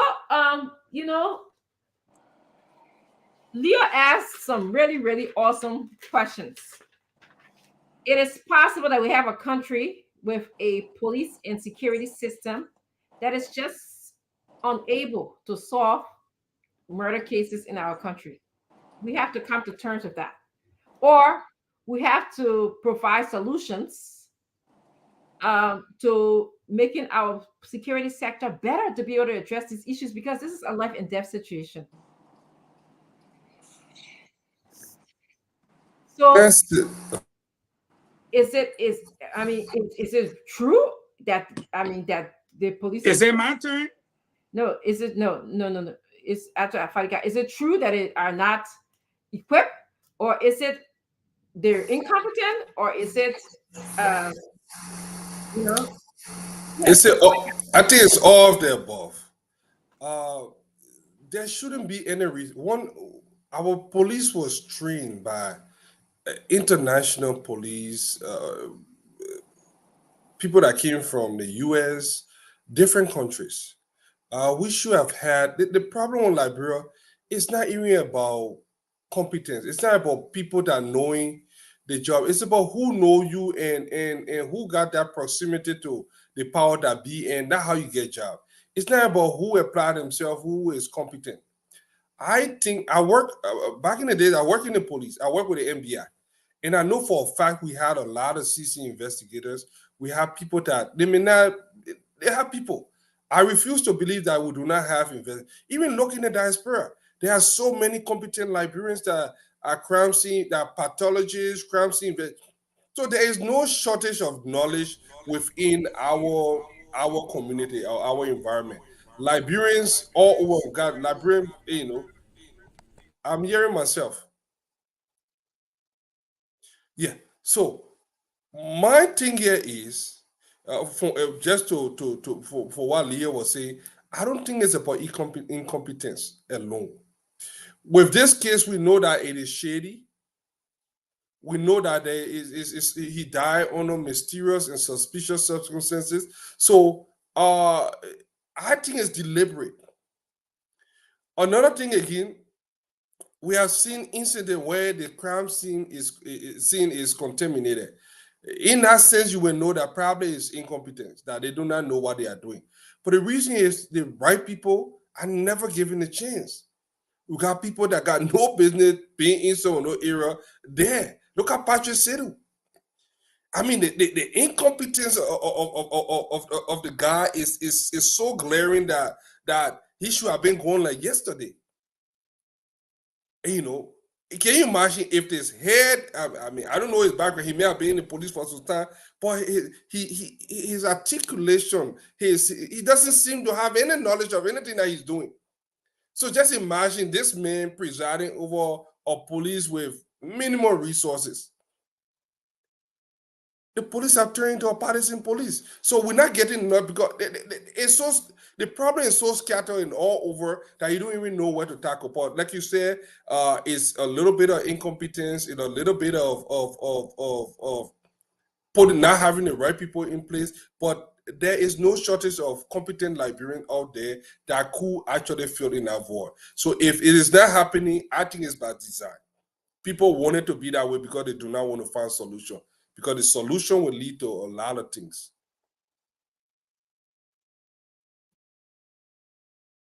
You are muted. Adamatu, is it intentional? Is it incompetency? Is it a combination of these things?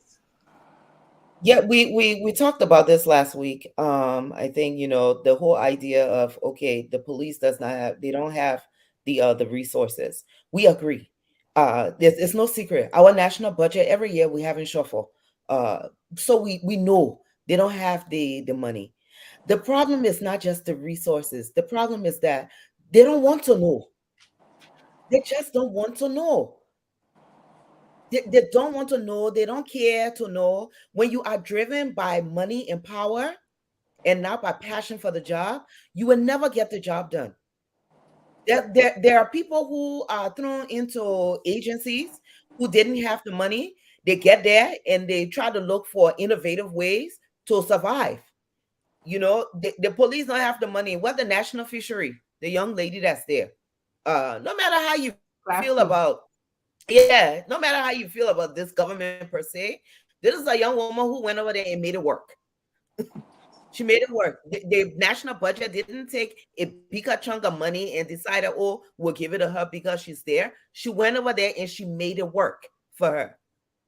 The security sector is extremely important. We've never heard the LMP go to the legislature and beg for their money, beg for an increase, justify why they need it. They shouldn't even have to justify it. That's security.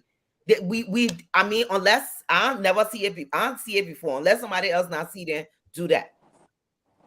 So you have somebody who is driven by power and money. It's not by passion. He get there. You don't have the competency to run the agency with the little amount of resources that you have.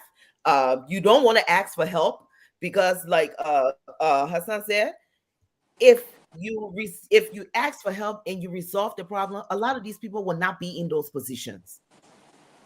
They don't want to reach out to people who know because it's threatening them, it's threatening the position they hold. They don't want it. They like the chaos just the way it is. Just like that. They like the mismanagement. They like the fact that they don't have the capacity and they don't want anybody coming in there. And they know.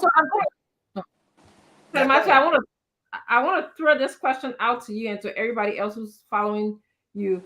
Do you think if the security apparatus had passion, they would have responded to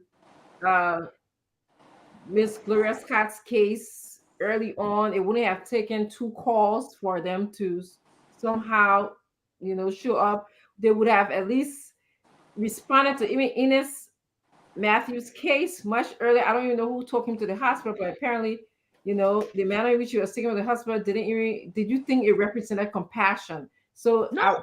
Anybody else can answer.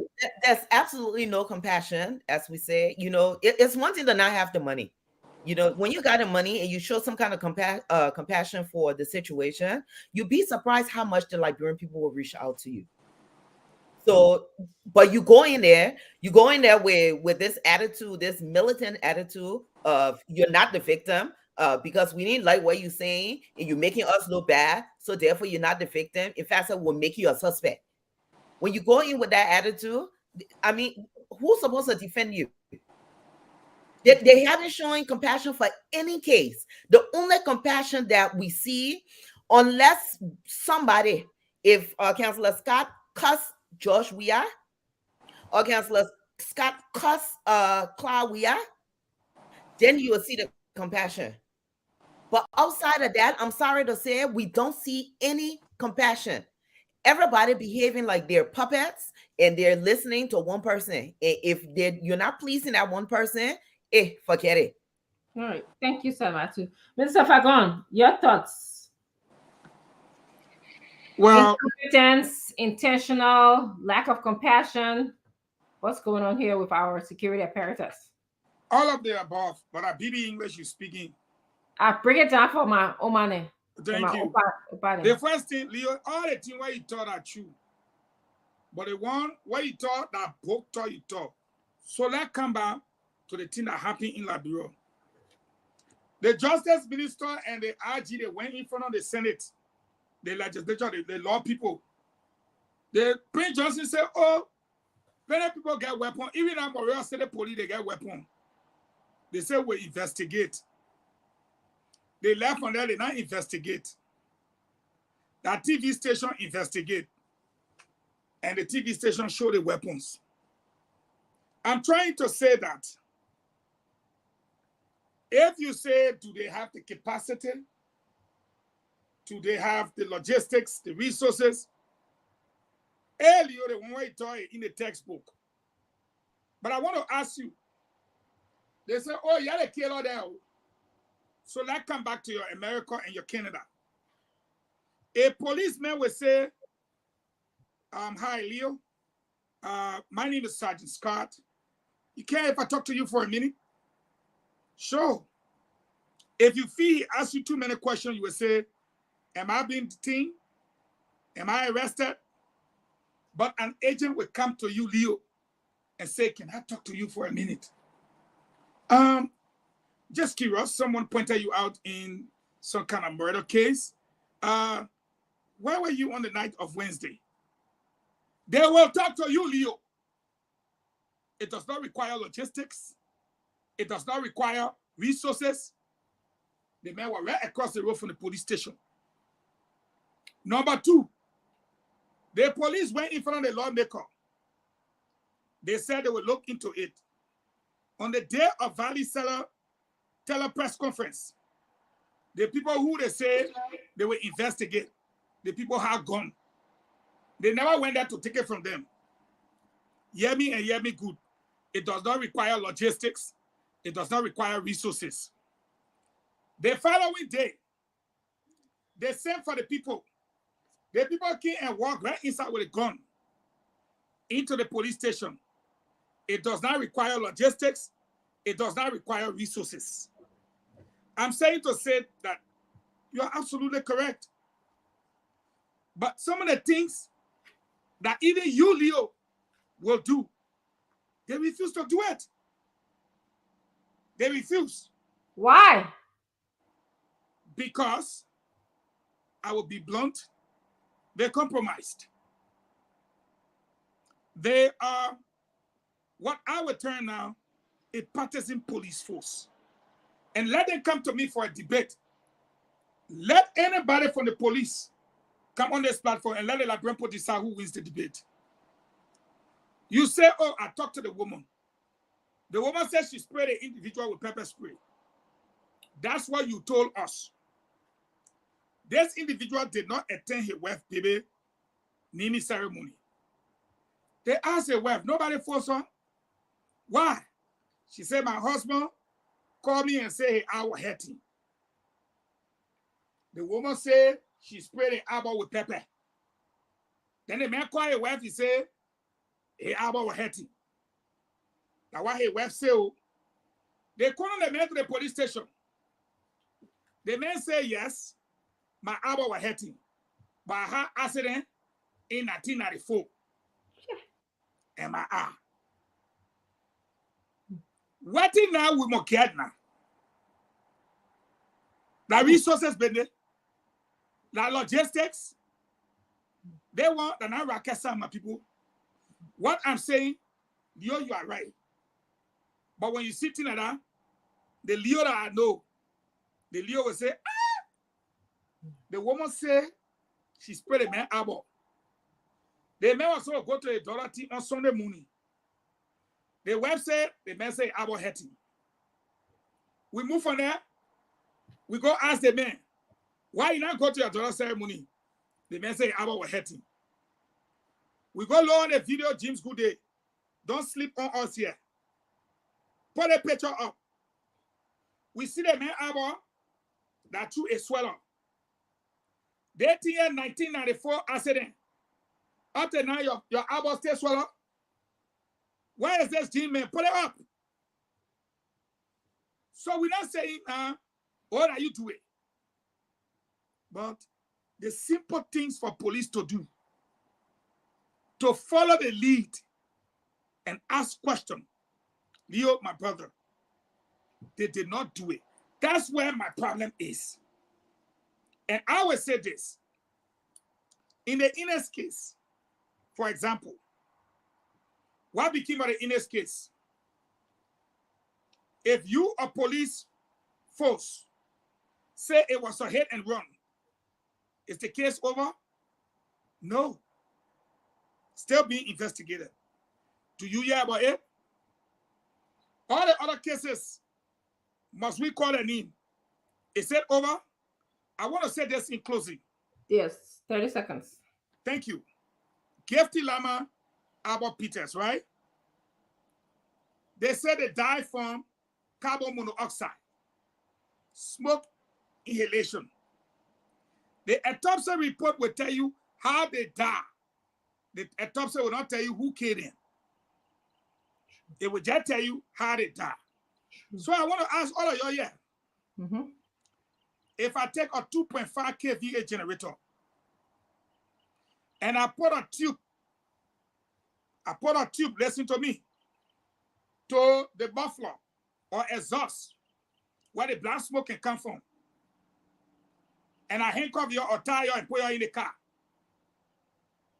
and I put a tube through the window and I place the generator, I close all the window on you, and I put a tube inside. Why you would die from? You would die from staying in the seat? You would die from the carbon monoxide from the generator. Period. Okay, thank you. Wow. So people need to start running around, say, oh, the woman daughter was fighting the nerve.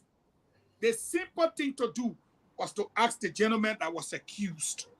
And all of what the gentleman said now is not making sense to some of us that yes, he is the alleged killer. Because, sorry, Dr. Tracy, terrible second beg you. He said he was living banjo. You heard him with your own ear. The next day, police station, he said he was living 7th Street, Christopolis, Broadway. He moved from banjo, now he live in Broadway. Since February 1st, he have not gone back to a horse. And he used to teach at Arabic school. How? Only to find out that the Arabic school is neighbor to Gloria Scott. And that his brother owned the school. It's not far from Gloria Scott. All the kind of thing. Dio, Eko, my small brother. That logistic question in here, or the resources. The police did not do a job. And hopefully, when men like you become leaders, Leo, this will not be your police force. Because me and Conor Gray, until you're looking at us again, it's up to you to upgrade your police force. Thank you. Thank you, Ozzy. Ozzy, my question to you is based on what we've heard so far and not having, and we'll come to Conor Gray. We're coming to you. Moderator, somebody said, you man, can hear me, not right? hurting when you were making Yes, the now we can hear it's better. So we'll come to you. Okay. We'll come to you, Conor Gray. Do you think that this whole issue of all these unsolved deaths in our country, how is it going to affect elections? Do you think that it's going to affect elections? Well, you asked me, right? Yeah. Okay. Yeah, of course, the issue of security is paramount to the conduct of free, fair, and transparent elections, because disgruntled political actors, and I like to use the word disgruntled political actors who smartly want to tap into the incompetence and the familiarity and the dishonesty of the police force or the security system in general to eliminate political contenders or their supporters or suppress even voters' action. And you don't want that. If you follow the history of elections violence across Africa, merely the one in Kenya, the one that occurred in Kenya, even in Conakry, Guinea, the police play a major role. Police commanders who were from the other tribe of the president from the president's tribe or from his region, used the security system to intimidate voters. And it put the president party ahead. They were able to stop ballot boxes. They were able to move a lot of boxes that they assumed were from the region of the opposition. All kinds of things happened. And in some other areas too, where kingsmen of the opposition had influence, they did the same. So to cut long matter short, if you have an incompetent security system, it could just serve as a unique chariot of violence, and it could influence a lot more. That's why I mentioned yesterday that I think we are setting the stage for elections violence. Because when you have unresolved issues, continue to compound from one level to the other. First investigation unended, you move to another one unended, and you have all those things stockpiled. It could actually lead to civil disorder. Because we get to a point where people will no longer hold back, they will be prepared for you to take their lives or you give them justice. And you don't want that. And in revolutionary science, that's when you have to address the issue of the resolve of the masses. You look at the Arab Spring, you look at other civil disorder, disobedient actions that occurred in neighboring countries. It came as a derivative of the carelessness of the system. Thank The you. insensitivity to the plight of the masses of people. So you don't want to do that when you're in power. So it's like you're in a glass house and you're throwing stone. And you don't want to do that. I know the security system is an amalgam of people from different backgrounds. Yeah, my brother was in Apple book down. He's like, I'm a gun of okay. Yeah, it comprises of different professionals, different people. I understand. People with some kind of I know you understand. You PhD holder. People from different backgrounds with different connections and all the kinds of things. So you don't want to have I like to use the cross-pollination of different interests. Cross-pollination. Okay, we'll come back to you with a cross-pollination. You know what? Our mom married in, our uncle there, like brother, and they're listening to us talking on the radio. So all right. Yeah, way to get information. I know what you mean was there. I catch myself a lot of times so you just have to think ahead. But that's great. Great. I asked a question. Are these unresolved cases in our country, be it murder, be it robbery, we can't find an answer for them? Are they intentional? Are they due to incompetency or lack of resources? That's my first question. My second question is, do you think that these unresolved cases will impact election, and in what way, as Mr. Woolsey was speaking about? Well,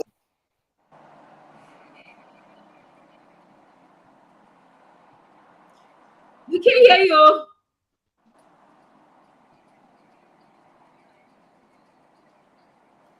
We're having a bad night tonight. Technology bad day is good, but when it works, when it's bad, it's bad.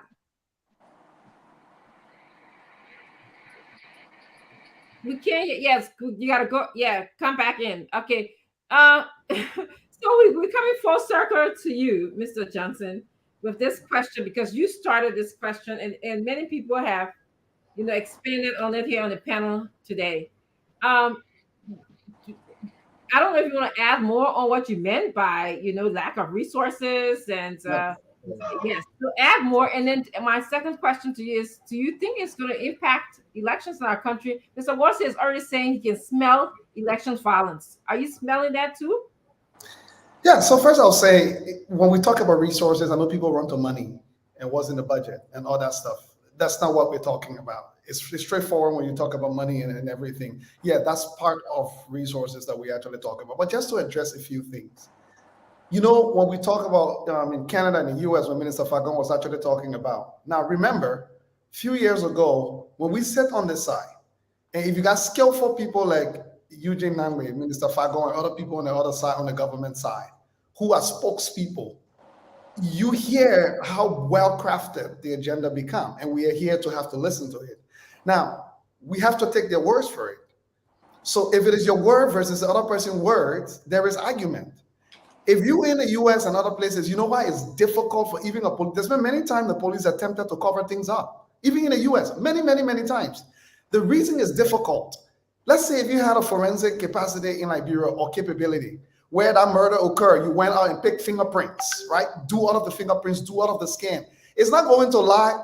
And we are arguing about whether to tell it and not tell it and all that stuff. It will not lie. When you put the fingerprint on that machine, who fingerprint, it will match on the weapon and, on the body of the girl that was fighting and all of that stuff. So I don't disagree with all of the things you're talking about. It's easier to pick apart. this one, the man eye is red, the man eye is this. It's easy to pick that apart, but scientifically, we are at a stage where you are able to definitively able to say, you know what, that you were there. We just did the fingerprint. It's, for example, you got suspects. Suspects have been named. Those people come forward. You can either exonerate them and or hold them liable based on just doing some very practical, simple things that are now very available. When we speak of the government, I like to remind people, the government is not just the executive, it's the legislature, it's the executive, it's the judiciary. That's the entire government, but we seem sometimes to just narrow it down. But to answer your question, Dr. Francine, I've said it. It's not possible to have free, fair, and transparent election in Liberia. It is not possible because, first of all, the security apparatus does not have what it takes to cover the length and breadth of the country. Most of the time, what they might end up doing is covering major population centers that have, and even with the major population centers, there are challenges even covering them.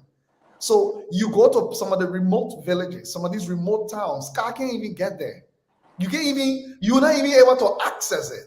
So most of the time, they are acting long after something has occurred. We just pray to God, like we can say that God manning us. Because if something significant or major happens at the same time simultaneously in multiple spots across the country, we know that the LMP is unable, even being beefed up by the armed forces of Liberia, they are unable. So this is what, for me, I would say. We're sitting here today and we are responding to the unfortunate death of Matthew Ennis, the situation with Gloria Musu-Scott, and we are talking about it. What we are not addressing, in my opinion, because most of the allegations and people that are being accused are within government. So the bigger question to address is when the legislature summon these people to ask them questions about why certain things are not happening, and these people say what they got to say and they leave. And they do nothing about it. Until the next death, we bring them back, summon them again, and ask them the same question we asked them in the other person's death the last time. Nothing happens. Where is the quasi-judicial power of the legislature to punish some of these people? Because we'll be like, we've asked you from the other death about this situation. You did absolutely nothing, and now we are here again for another death. The other person died, but we've noticed it. You're going in circles, and I still see this heavy pressure. Look, the executive is the executive. If we say the executive is filling in its responsibility, then let's figure out where else we can find some solutions. So for me, I'm worried about elections because I don't think, even if the LMP really want to provide security and do all the things they have to do, I can tell you they are unable to provide it. And should they do the simple things that Minister Fagon said? Yes, they absolutely should do those low-hanging fruits. But those low-hanging fruits in themselves are allegations. They are not definitive. The man's eyes were red. He didn't come because the pepper sprayed the man's eyes. Does that give you any definitive justification that because the pepper spray that made the man's eyes red? You're going to have to do more, and to do the other things you need to do to actually confirm that you don't have the capacity to do it. So the man can tell you my eyes red, they're not pepper spray. Prove it that a pepper spray. How can you test it? How can you prove it that a pepper spray? We don't have those logistics. So yes, we can respond to them, but responding to them will lead us to a place in court that the evidence is not strong enough to convict the person, and the judge will have to let them walk. Okay, good. Thank you. We'll go back to you, Mr. Fadiga. So, Mr. Chunchi just said he's concerned about elections. Mr. Walton talked about elections being, he smells election violence. What's the background? Can somebody mute themselves, please?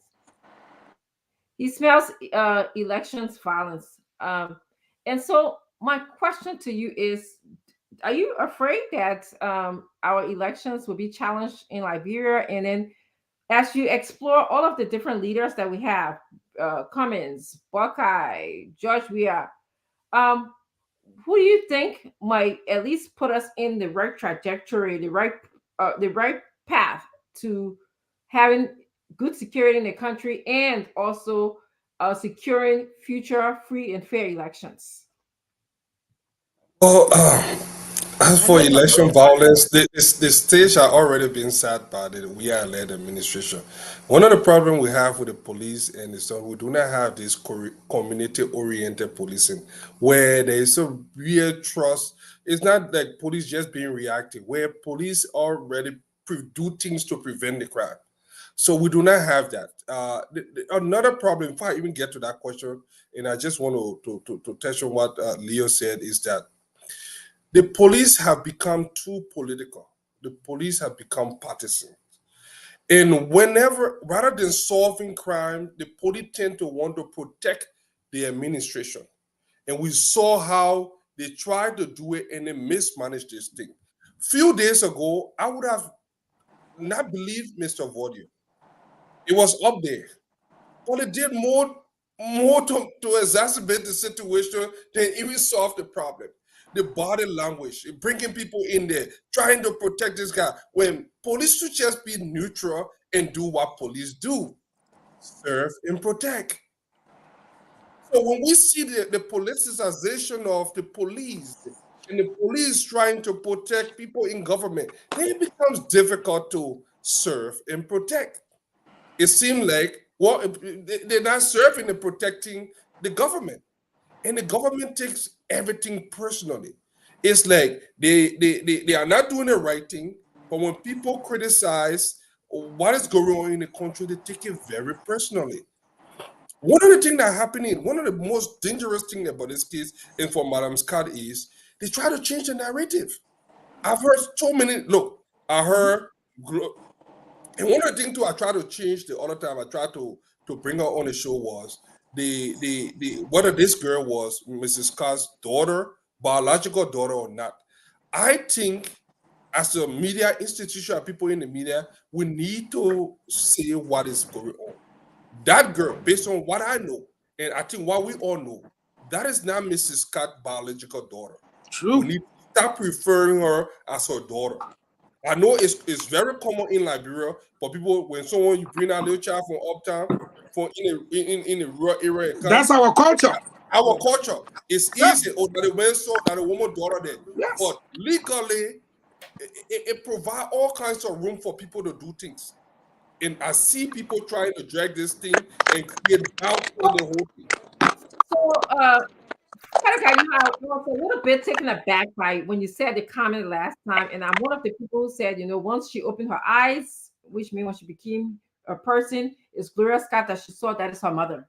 That is it. So yeah, I brought it the other time, but I knew why I was driving when I said it. So I want you to expand on how does it impact the case whether she's her mother or not. What they're trying to do. They're creating this wild conspiracy theory. One, she claims to be her daughter. The second thing, that other woman's daughter, probably the woman finished killing out people's daughter there, and then they're trying to cover up. I see. It's the CDC narrative that they have started to plant. Actually, I see. If you listen to Moruba Molu speech yesterday, if you listen to it, I have heard different narrative. They tried to swap it on Musability. Some other people try to politicize it. That didn't work. They tried to question, all right, the whole house was closed. When eyewitnesses were on the scene, they didn't see anybody no breaking in entry. How is it that something bad may have happened in that place, and Mrs. Scott knows what's going on, and because that person is not her daughter, and then they give another instance. Oh, you know what? We're going to talk to the real mom. The president is not going to because you don't want to give them room. And that is what makes this thing very messy and very irresponsible. And it pains me that another case will go cold because few bunch of people in government are just so concerned about the image that they have not built, but they just want to have this. I don't know what they're really trying to do in there. So as for election violence, the stage has already been set. We should expect, look at the census. The election will most likely end up at the Supreme Court. Look what they did. Not they successfully impeached Cabinet Janet. We see the soft eastern rising the Supreme Court. They took their own time and gradually set the stage. 30 seconds. So I will leave it at that and give my other colleagues to something. But this is where we are heading. Thank you. Sadamatu. Fadiga is laying some real, claims here. He is saying that the stage for elections violence is already set, and that has been kind of supported by Wazi. He's also talking about how these conspiracy theories, if we call it that, are being strengthened more and more because of the incompetency of the police. What are your thoughts on those things? Okay, so one, I want to go back to the daughter issue. is her daughter. And we should continue to say that, because you have some insensitive people who are ignorant to how a victim should be treated. We shouldn't play into that, because no matter what we say, they will come up with their various stories to debunk what she's saying. So it's her daughter. That somebody she raised, that somebody she said that her daughter, period, the end. And her daughter got killed. That one thing I wanted to say.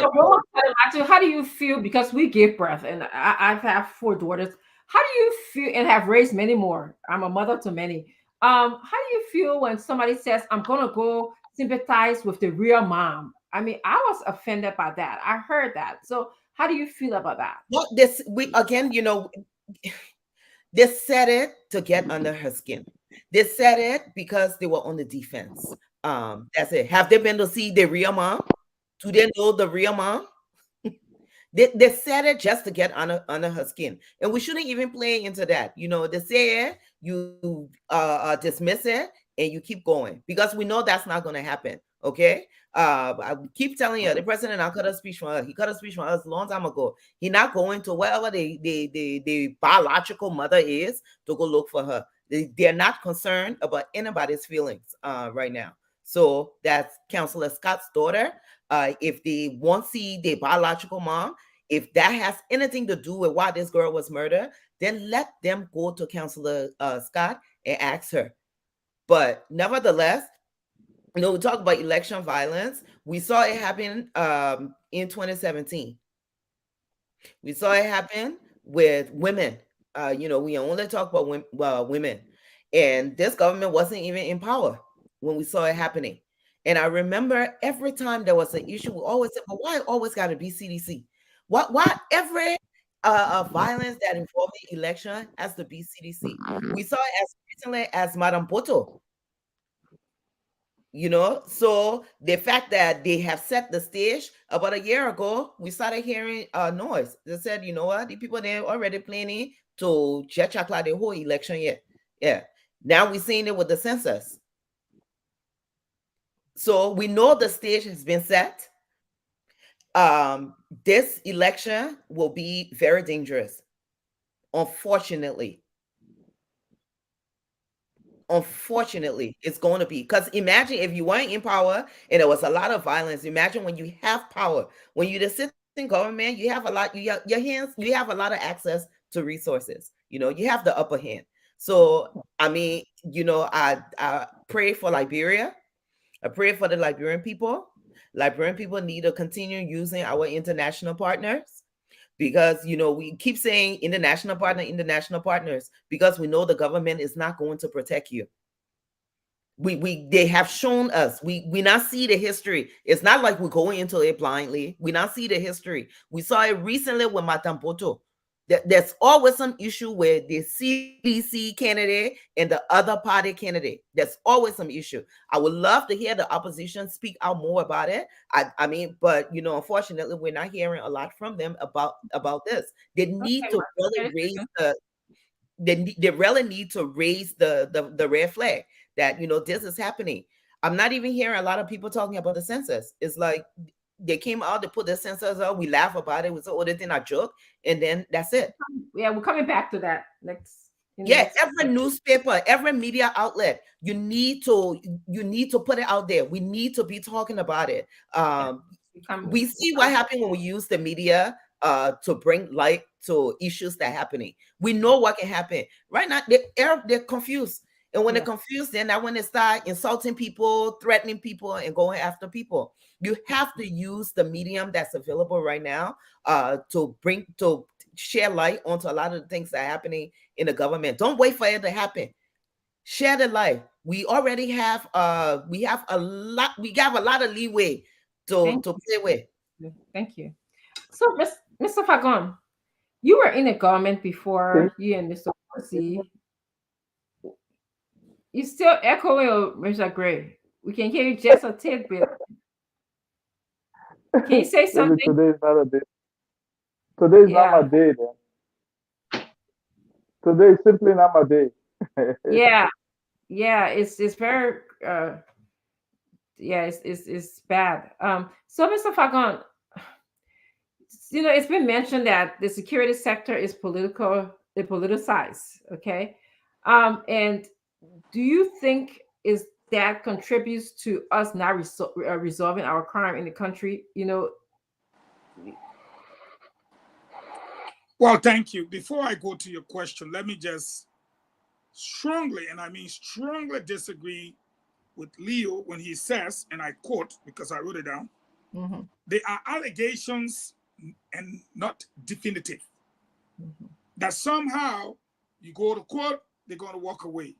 Maybe Leo is not aware that the 2 DNA machine found that Mo Ali was not the father. And I say this in order to inject the fact that there was a tussle, there was a fight, there were interaction between the victim and the perpetrator. If this man was accused, we have about 3 or so DNA machines in the country now. Are you suggesting to me that after police talk to this individual, that forget about the pepper spray, the arbor, let's just go to DNA, for example. If they found his DNA on the victim's body or the other little girl that is laying in the hospital, we have the DNA machine. So forget about all the other things that we've been talking tonight. Are you still suggesting that a judge will look at DNA evidence and say, it's not you? No. We're not going to keep, we're in Liberia, we're the world's 5th or 6th poorest nation. That is a fact. But it doesn't mean we can't do with the little we have. Now, having said that, Good Day is sleeping on me. I put a resolution out there from 7 political parties. Whenever I talk about the Great Alliance, people overlook it. But this resolution is a resolution of the major opposition political parties regarding the preliminary results of the 2022 census. And they sent it to the National Legislature, the Election Commission, Interreligious Council, Manorial Union, ECOWAS, AU, EU, America, UN, who were the signatories that are now referring to themselves as such. 7 political parties: the United Party, Liberty Party, Rainbow Alliance, All Liberian Party, Movement for Democracy and Reconstruction, Liberia People's Party, Vision for Liberia Transformation. That's 7. I am told that there are 4 political parties on the standby. Huge parties. If the 4 join the 7, I will be 11. I'm asking most of the leaders, why are you holding back? They say, Eugene, we rather go slow and stay than to go fast and break up. It will frustrate the Liberian people. When we come outside, the world will know that the election is over. And I trust them. If 7 of them could come together with a resolution, that's it. Because for me, the groundwork has been laid for election violence. I don't care what the United States say or do. It has been laid. Because the census was not legit and it was not, what should I say? It did not meet international standards. We know that. We showed the videos. In our country, we're not saying America. Norway Grand Crew, River G, and Grand G there will born more children than my brother in Nimba. It will never happen. Before I say the better people, it can't happen. Before I say Wozi them will not try where they can't sleep, it will not happen. So, to tell us that in 14 years, Bapolu with 83 to 86,000 people, only had 10,000 children in 14 years. You are out of your mind. Let me just put it that way. So you say, your question was, Do you think these things contribute to us not being able to solve crimes? Sister, they said, man who killed a woman, yeah, the man over there. I said, okay. Just say, oh, my friend, can I talk to you for a minute? But since last week, Wednesday, my dear, I will call you my dear sister. Since last week, Wednesday, almost 10 days, you can't even ask them, man, my friend. They said, are you doing it? Are you? We're not stupid yet. We're not drinking water through our nose. And the man right across the road from you, the man you said you disarmed 1 month ago, walked past by police people and enter our police station. If you can't stop him, that the play Gloria will go talk. That the play Gloria Mususka will go talk. Yeah, the man that going. Tell someone a Shrek. You tell someone a monster. No respect. Then the other one standing there with AK. He can say, hey. Say the police man can't. That's what enter our place. No. But he's going inside with a gun.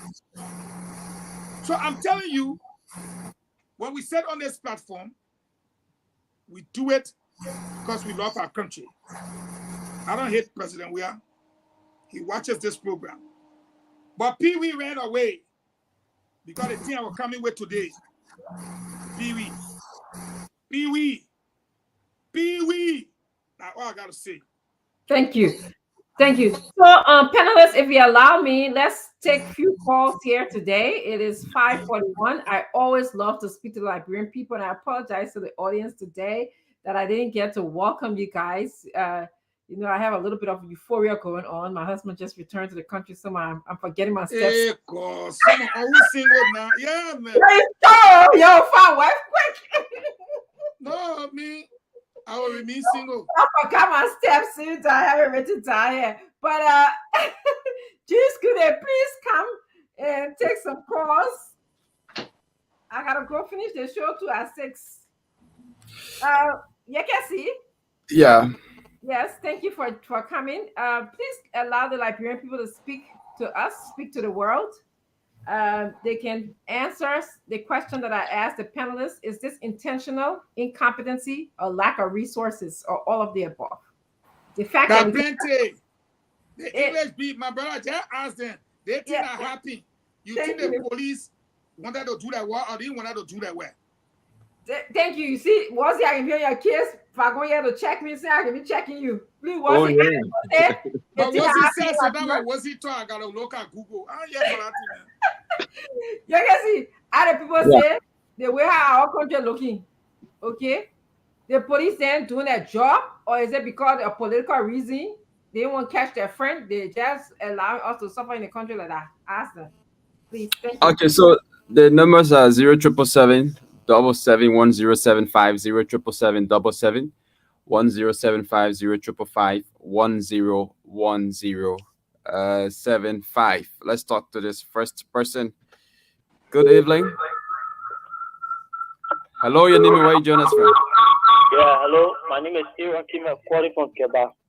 Aaron, you want to lower the volume of the radio or walk away from it? I call it off. Let's hear you. Yes. The thing, the people just meaning it. They know the evidence. They know the evidence. They may say from 1994 I've been happy. Why they make it be in your presence? Your call he work. Since you and the man been together, they may have ever tell you that he had a problem. So many different questions that even former citizens, we know question to ask that man. That man was the people up to now they can't call the man. Because people within our same police, they know definitely that he did the act. He did. I see them have been with the corporation. He had ever want to say I get problem only within this week. Okay. Only within this week, the may first deny that you are not living around the area, but later only to know that he was teaching in the school that he brother get around there. Thank you. The people know the fact, but they would never want to bring it up. Thank you. Okay, thank you very much. Let's talk to another person. Good evening. Your name and where you join us from? Good evening. Okay, we lost that caller. Good evening, your name and where you join us from? Thank you. Good evening to the Spoon family, my brother Yagasi and good evening to Dr. Francia and the former minister. My name is Michael Williamson. I'm joining from Painesville tonight. The question that Dr. Francia she asked is a very sensitive question. That you see, the problem that is happening is that, the questions is too much. For the inception of this government, from 2018 until now, Liberians have been asking too many questions that it cannot be answered by this government. We ask the question why, and no answer can come to the Liberian people. It is not because they are not competent. They got qualified people there. They know they are paid to carry on investigation to track criminal or anybody that carry on any crime. They know it very well. But Dr. Francia, we don't need rocket scientists. The thing that happening, it is clear. These police, they attend to partisan police. These police, they are not for the Liberian people anymore. They are only working to please the president of this country, the George, and we are. Okay. And like what the brother was saying, the stage have been set for this coming election, that this election will be rigged. Thank you. People don't care about you feeding. That's why they brought it on. In a sense, they now heard. Thank you very much. Hello. Let's talk to another person. Hello, your name and where you join us from? Good evening. Good evening. Your name and where you join us from? This is Sidiki Sherry. I call you from Chicago, Pisa, Tota. Sidiki, let's hear you. Yeah. You see, about the councillor, everything now, the incident I went on to the councillor house there, I can say that Jerome Verdier and the lack of the Spoon family, they are making it a bit difficult at all, not able to justify what is going on. Because Jerome Verdier is now a policeman or neither a security personnel. But when the incident happened, he started pointing finger at people. And I listened to your show one time, he said that he had every evidence. Why is it that he can't bring the evidence also they can find the perpetrator for the act? Even further, no. And he can bring that evidence. And even when he not bring the evidence to the police station, he can even just bring it to you and you can. Okay, thank you. Thank you very much. Let's talk to this other person. Hello? Good evening. Your name and where you join us from? Ambassador George Isana and Johnny from Broville, District 17. Ambassador, let's hear you. Well, thank you for the discussion and to all the panelists in studio. Let me take you people back. Let us not forget to ask questions again. What happened to the guns that they found in the port and in Broville? Where are these guns? Where is the container? Where is the link to these containers that the links to these people who brought in these guns? Let's ask this question and know our safety before this election. Thank you. Thank you. Let's talk to this person. Good evening. Good evening. Okay, let's talk to another person here. Good evening, your name and where you join us from? Good evening, my name is Darius Scott, the PR over the energy division. I can say to PR for what? A PR over the division against the real President George Manuel we are. Oh, okay, let's hear you. Yeah, they know what they're doing. You know, according to Jerome Foyer, no another whole story. So we're there coming to the speeded trial, but they said that I didn't know. They didn't know. So working with PSD with passing through no to stop it, man. So I can say the gross score that he just asked for. Okay, we lost it. Let's talk to this other person. Good evening. Yeah. Your name and where you join us from? It's Ricky from Monrovia. You say your name again? Ricky calling from Monrovia. Let's hear you. Yeah. This country is for all of us. The Spoon Show is one of the shows that we all do in the evening hour when we come from. But the manner and form we are trying to portray things in like here now from this Spoon Show, it appears like you people are trying to bring everyday gossip instead of getting all issues to law. You understand? Madam Scott went to the police station today. If you listen to her explanation, she even scratched on that thing that Father said. when he generally asked her the question, she said the person who making the allegation should be the one to be answering that question, not her. Or she saw the person and sprayed in the eye. She did not say man, she did not say woman. She continued to say the person. So these things, when we're talking, we should be careful. We should leave politics on everything and look for the person that came up, poor care assets. The body is lying down now. Stop making big allegations on people's past life they live. Thank you. Let's talk to another person. Good evening. Good day. Your name and where you joining us from? Thank you very much. This is having people, and I joined a discussion from a vacant district of power. We were from UK. Many appreciate Fakon and the rest of the crew. But I think in my own mind and view, I think the police, in fact, they acted like a tactical on the job. 1, 2, they show no interest because when it's alarm 1, 2, it is a clear indication. It means that something like that went on. So what you do, increase your patrol, a consistent patrol, all your chance to to the former chief justice. So if it was that, today we're not going to be discussing why or not who entered and how they entered. So I think in my own mind, the politicians the others don't care. Not that because you don't need the justice to say, this person allowed for all to go there. You don't need more back and say, no, you just need to be out of your dreams. Thank you. Let's talk to this other person. Last call. Hello, your name. Last call. Last call. Okay. Your name and where you joining us from? Sandu, let's hear you. You know, it's unfortunate. We listen to what is happening now. A care is not given. So, JMD. Fire with fire. Nimba County put their hand on their back. If you tell them where they country, the guys will go around it. But if you tell them from Nimba County, a higher country, where it be a fire to fire, if you put your Thank you. Okay, thank you, Yegazi, and thank you, Liberians, for expressing your views. We appreciate your contribution to this discussion. We're going to go into our closing right now because it is 5:52. Let's begin with, let me just get my list here. Let's begin with you, Fadiga. Fadiga, you want to do your closing? All right, let's go. Salamantra, I don't mean to. Well, we'll leave it at that. Yeah, I have my own thing, but I think we'd rather talk it out backstage. But one of the things I would say is one of the. That way, you looking for to go talk beyond the stage? We're watching you.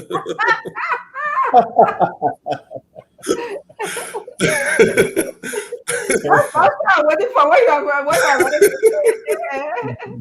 but you're talking past stage if you want to. And one of the callers said that Madam Scott, I think that was not true. When she asked, the thing is they're trying to put words in this woman's mouth and they're trying to spin this whole thing. And her being a sissing, George and all this stuff, she knows. She's trying not to play into the politics. She's trying to get solution. And you could clearly see that this lady is going through a lot. And she said something. She said, I listen to the social media. So she in tune to what is going on and I know her daughter on social media. She's very active on social media too in the Maryland area there.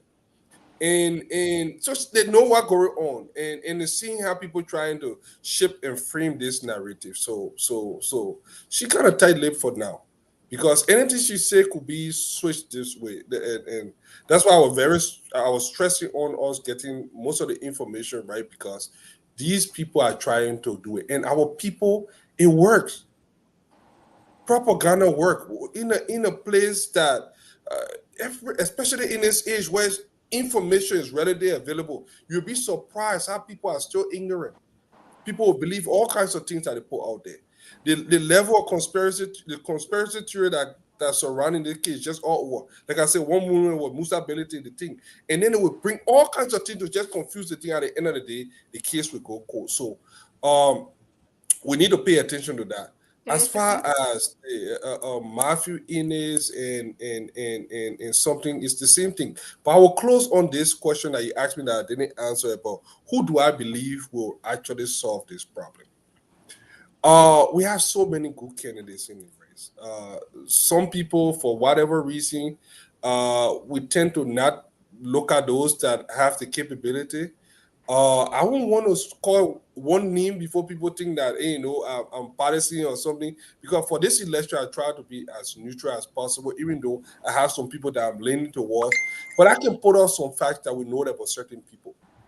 Take, for example, the three leading people that names keep coming up: Cummings, Boyka, and George Weah. For Boyka, I know that they had 12 years in power. I know that the Salif administration had 12 years to do what it could do for Liberia. He's been around for a very long time. Does he have anything new to offer? We will see. I don't believe that he has anything new to offer. The CDC, you see, it's one thing to say, put me there, I will do this. I will promise you change for hope, Propo, and everything. Now, Propo is there. We have seen what the Propo can do. The same with the Unity Party. We have seen what the Unity Party can do. So if I were to make a decision in that thing, I'll be looking for something fresh, something new. If I want to take the risk, I will take a risk with something new rather than go for what we already know.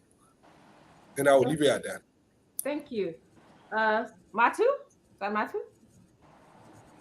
Yeah, I mean, you know where I stand. I support Mr. Alex Cummings for president of Liberia. That who I support. Period. The end.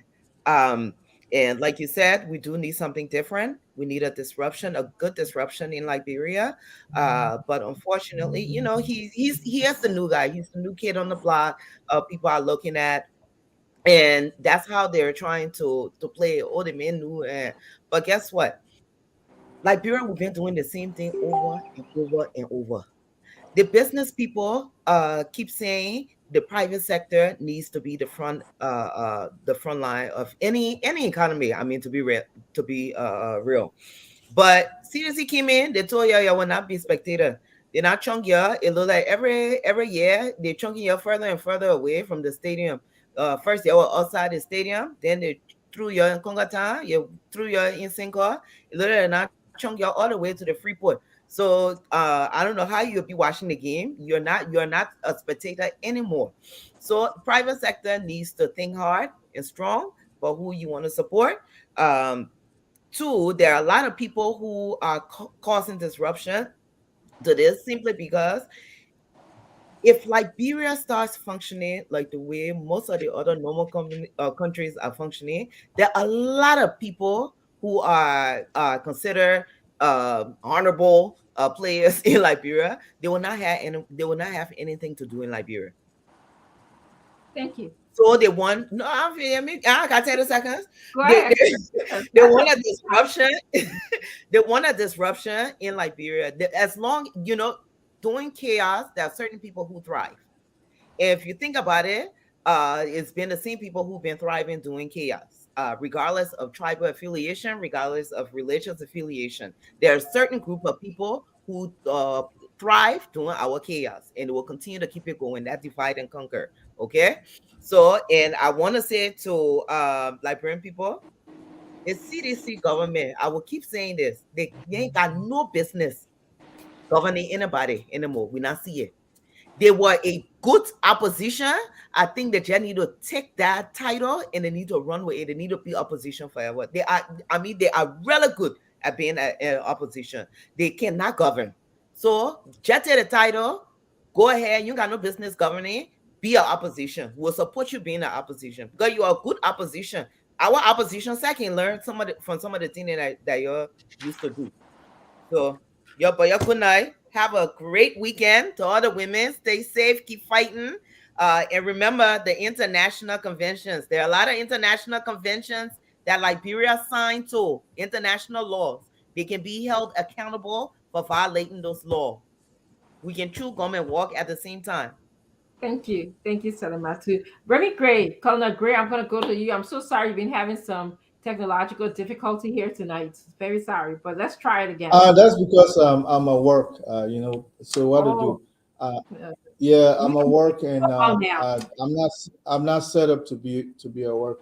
But I wanted to touch on that question of the ability of the security to function, especially the national police. During the interim government time, we had alliance. We formed this partnership with the United States when we launched the Rapid Response Unit, and that unit, you understand, was, I mean, found resources just to make sure that security within the enclave of Monrovia was sustained. Now, this organization, this police LMP right now, or any security garment that is tied to our joint security can function if they want to.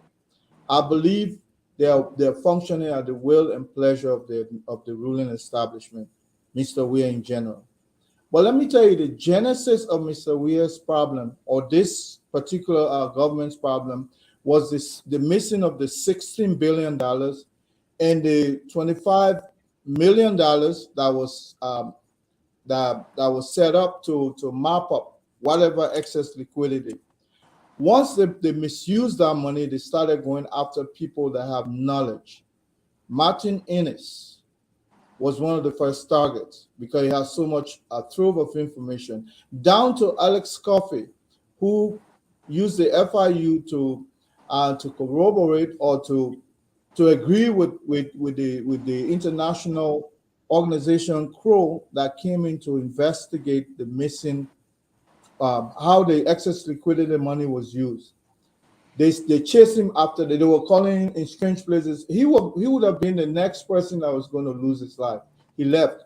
All of the auditors and so on and so forth that were involved, they went after them. This government, you understand, has set the basis to go after people who have knowledge of these kinds of activities. I have in my own mindset, I believe Councillor Scott may have some level of information that they probably think will incriminate them as well. One of the callers who called, I believe it was Valley Taylor. I listened to that voice, and I want to believe that he was calling to say Councillor Vardier has evidence, he should produce it. I don't know whether Councillor Vardier, who has proximity to intelligence, we just can't give you something so that you can play with it as they are doing now with Justice Scott. The lady went to the police today, and you can see clearly where they're trying to go. The worst thing you can do in a dictatorship is to make the victim to be the perpetrator. And exactly what they will do. They'll make Justice Scott to appear like she orchestrated that act. And that's how that's the MOS of all dictators. You understand? So I'm going to leave it here because I wish I was going to be. I'll be here tomorrow. But I think the police will function if they want to function. If they don't know, let them bring in experts. We'll show them where to get money from. From the EU, from the USAID, wherever we can get to run the security of the state so that people can feel safe. Thank you, Colonel Gray. Thank you. Mr. Wazi, thank you for being here. Your closing, please. We can't hear you. Okay. Yeah, thank you very much. I think we touched on a good number of issues on tonight's edition of the Spoon Talk. And I'd like to say thanks to all of you, my colleagues, for the wonderful exchange of ideas, and our people back home for the level of support. We want to encourage them to continue to follow our respective platforms. And the Spoon Talk is your show. And so I want to say thanks to the public. So lastly, the issue of national security back home, I think, is something at this point that we can all say is in total jeopardy. Is upside down, and it's important for us to at least work to address it as a country. And like I said earlier, we hold nothing personal against the government. I mean, for me, Fagon and I, except where Fagon still on his way, his resignation is in process. I mean, we brought the government to power. We are. I mean, I'm a supporter of President Weah because I'm a sedition. So when I sit on this platform to talk, I'm talking because I have a lot at stake. We have people in our government, summary ministers, information minister, and other officials, insulting them, and calling them names, sending talks on social media to insult officials of government. That's not a good thing. We did not elect the government for people to just misuse the revolution like that. When you have people intentionally violating the law, that's not the intention, because my vote is for the CDC. So I'm here in America and I'm concerned about what happened back home. President Weah comes to the United States. He sends money for people to have to at least get something at lunch. Ministers follow the money. They come and eat the money here and crook the partisans. Show disrespect to partisans when they travel with the president here in America. Wow. And I would flag that on another edition of the Spoon Talk. Mm-hmm. You have a lot of dishonest people, corrupt people around the president. They want everything for themselves. And he's not aware of these things. They put up wrong show and wrong impression to him, which is wrong. It's causing our revolution problem. The masses out there are not happy, but everybody in the CDC afraid to talk. Maybe if you talk, somebody going to beat you at the party headquarters or somewhere outside the party headquarters or somewhere. So for me, I'm not. And at this point, it's either we flag it or forever hold our peace. And I'm not prepared to hold my peace forever. No, because this battles on the future of the country, on the future generation. So no matter who wins the 2023 elections, we will still be Liberians. If we win, that's good for us. And which, of course, I pray as a sedition for us to win. And I don't need people, lastly, I don't need people to tell me, oh, you're not sedition or you're sedition. Who cares? Who paid me to join the CDC? Who paid me to campaign for President Weah? Who pay your dues, huh? Yeah. Who pays my dues? And so if I what have I benefited? But the country, we look at the bigger picture. What can you job? What are you talking about? Please close. That's an insignificant job, man. What are you talking about, job? A job there. we were like unwanted products. We were squeezed in one small corner, like the size of my office was like a bathroom. Oh. So that tells you the job that I had. I did not even see the checkbook, not even the budget of my own administration. I'm not talking about the money or the budget. I did not even see it. In fact, the only supply I got was anyway, let's talk about this story another time here in terms of, but because there's plenty of things when you're saying that I won't ask plenty of questions, but we'll talk here another time. Get whole edition. Let me give you information that will make you laugh all day, even after the show. Yeah, that's true. All right, thank you so much. Thank you. I want to do my closing. I always like myself I'm going to take us home. I wrote Wait, before you go. I knew you were going to own that. Was it Taylor? The whole was it Taylor from the maintenance people play? Oh, can the test again? That test? Yeah, no, I joke. I was like, my test in the CDC government. Should they give her government? Y'all disagree with her. So the man who replaced Wozie, and I'm going to tell you this: if it's a lie, I will leave the platform. It took him 1 year, 3 months to get a place to sit down. Yeah. Okay. His name is Daniel Nukes Thomas. It took him 1 year, 3 months to get a place to sit down. Me and him used to share my office. But at least y'all get Wozie desk from the janitor in place. So at least I had to clean our desk every morning and spray it back to back because the rats and I we're claiming territory. We have to. I don't know, man. I will not accept that. You don't spoil our comment like that. But let me. No, I'm not bad mouthing though. I'm not trying to bad mouth. But I'm telling you, of all what we went through, right? Of all what we went through, that's why it gets me pissed off. The people who gave their friends all the big jobs that we were qualified to occupy, they look at and call us we not seditions. Also, that's the reason why y'all treat us all like that. Now I got to realize that. I know. But I travel with the president everywhere doing the campaign. I had 2 shows running. Fagon is aware. I had to travel on motorbike from place to place. I've traveled with President Weah almost everywhere in Liberia. When some of the people were in Africa and in America here relaxing, coozing up, they were not in the field. Wow. But then when they took over, they strategically placed about 70% of people without even good credential in lucrative position because they're their friends from the university. Wow. From a lot of areas. I think I met you one time in New York and you tried to sell CDC to me. I think I was on my way to Liberia. We Yeah, met you got in a tree. I remember that. Yeah, we met either in a tree. So y'all feel me close. I'm gonna take us to the 6:10. I'll just take 5 minutes to close. I think I want to actually you're making my point, and my point is that the security system apparatus in our country is politicized. There's no if, in, and buts about it. Okay, and when agency or institution becomes politicized, it leads to incompetency. It leads to more subjectivity, which means that you're only working for the government to say, yes, sir, whatever report they want you to report, you read it in a way that will be more in favor of them as opposed to be in favor of the people of Liberia. And that's what we are seeing when we see the inconsistency in the police telling us, oh, we didn't interview Gloria Scott, we interview her. They are just being so incompetent in a way that they want to write this report.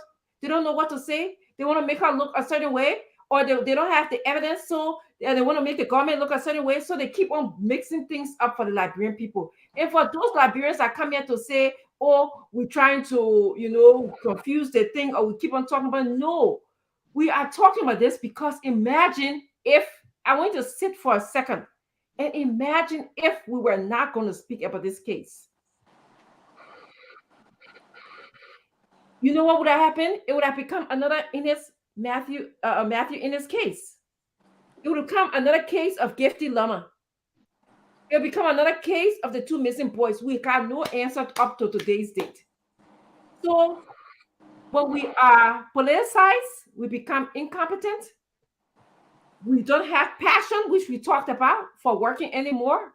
And we agree, passion does not mean that you need all of the money that you need for a department. Okay, what it needs is asking simple questions, collecting the clothes from the suspects, looking at the knife, putting diagrams together, being empathetic, finding all the alibis for all of these people who are suspects.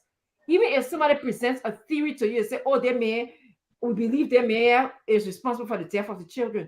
Study the man, develop a profile of this man. This is what people with passion for something. Not all the time, all of the job that we have in this world does not pay us what we feel like we should be paid, but we like it, we love it, and we do it with passion. And I know it's hard. There's so much stuff going on in Liberia, so sometimes it's hard to really give your heart to something. I understand that. But as we move towards improving our country and making our country a more deserving Liberia, in the words of Mr. Cummings, that's his words that I'm using now, those are the things that we have to consider, inducing passion into our work. And maybe the money that is appropriated, we'll use it correctly as opposed to using it to politicize the institution. Mr. Fagon, please take us home. Thank you. My closing will be very short tonight. And I just want to send a clear message strictly to President Weah. We all Liberians, we got friends everywhere. Even President Weah got friends. To refer to me as I heard, and again, it's a very strong rumor as a traitor. While watching the show last night, you should have sent him back. You would have known that everything I said about foreign ministry is source. You would have known it, and I would have proved it to you. I want to say this, Dr. Francine, I said it would be short. A friend of mine who we chat basically said, the number one reason why RG Patrick Sudu did not go after Verdi's lead is not to give relevance and credibility to the other lead where Verdi implicated him with the death of Ennis. Because by grabbing Valley and actually doubling down on the evidence as we see it so far, taking him as a suspect would have validated the previous allegation by Verdi. Here are some basic facts to look at as I close. Quickly. Oh, y'all say now, yeah, the man who killed the guy, yeah, the man there, they used pepper spray in her eye. That was what Vadio said Thursday, right? Yes. Tell me now, police came by and said the woman explained the same thing. Allah. Then the woman came back today again and doubled down on it that she put pepper spray in the man's eye. And at 3, this man across the road from the Inspector General, a daughter baby shower was on a Sunday. The wife called him. Kyle, the thing where the style. The man say, I hate him. The thing happened on a Wednesday night. Nobody saw Valley. Nobody went to Valley. Nobody checked on Valley. No nothing until Valley had press conference on Monday. And that's why I say, I don't know why good they're sleeping on me. You will see the man eyeball with Sako A. So, all the people that talk about the eyeball, when you talk about it on Thursday, the police report reduced it. Brother, hey, y'all look at the red side. That the red side there. With Sako A, y'all look at it yourself. Okay, so they made the thing Thursday night. Friday, Saturday, Sunday, that was Monday, he appeared on Tuesday. The woman said the thing. Hey, my people. Then they go ask the man himself. After they ask the wife said, oh, Sunday the man was so come to the baby shower, but he said he eye hurting. I was thinking, say, Valley was coming to say that lie.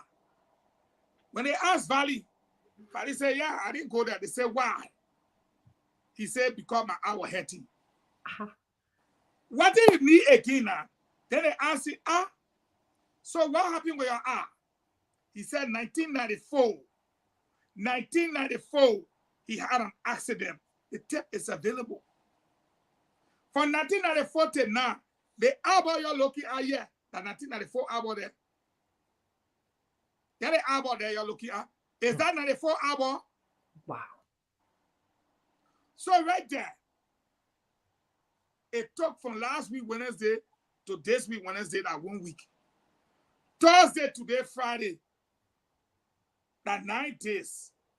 What more we need to do now? We must go put on the sidewalk on 9th Street. So before y'all see flooding, y'all know people around. Come on, man. Yeah. Even the 6th grade student, they will not just go B Valley. They will say, but Valley, come on, we need to talk to you because the thing getting serious now. And you say you are living Banjo first. Now you say you live in 7th Street, Christopolis. Now you tell you what the school you are teaching in Banjo with 200 students is now near the woman house. Now you tell you living right down from Finabono Hall. Valley, we need to talk to you. You say you've been at the charge of quarter, same February 1st. You now go home. Valley, you sure? Valley sent a letter. What we must do? We must go look for resources. I'm tired, man. I'm restless. My slipper caught. I holding one for in my hand. Thank you for having me. Thank you. Thank you, my panelists. Thank you for committing your time. Thank you for talking to the Liberian people, giving them all of the different options as to how we can look at these tragic events. I hope that as we continue to speak about it, we'll add light and give suggestions to our government, to our police, and all of this is to make our country a better place. Liberians, October 10th is your day to be a part of the decision-making process to move our country forward. And this is why we come here. We take out of our time away from our family, friends, children, school, work, whatever it is, to just discuss these issues. I want to thank you very much. And definitely, we will see you tomorrow. Thank you very much, guys. Bye-bye. Good night. Yes. Good day. Good day, sleeping. I can see your eyeball really value. No, this is how I was born. You see, if I was in our kids, they were going to blame me too. That's how I was born. Everyone. Oh, what are you trying to say? How the man eyeball looking? I don't know. I said me. Yeah, Cassie, please come on. See that man I'm looking. No, I don't Well, know. The man said he anyway, will. where you at right now, man? You're supposed to be sleeping because you're in Europe. Yeah, it's after 20 minutes 12 after midnight? 12. Yeah, I'm Okay. trying to call Yegazi.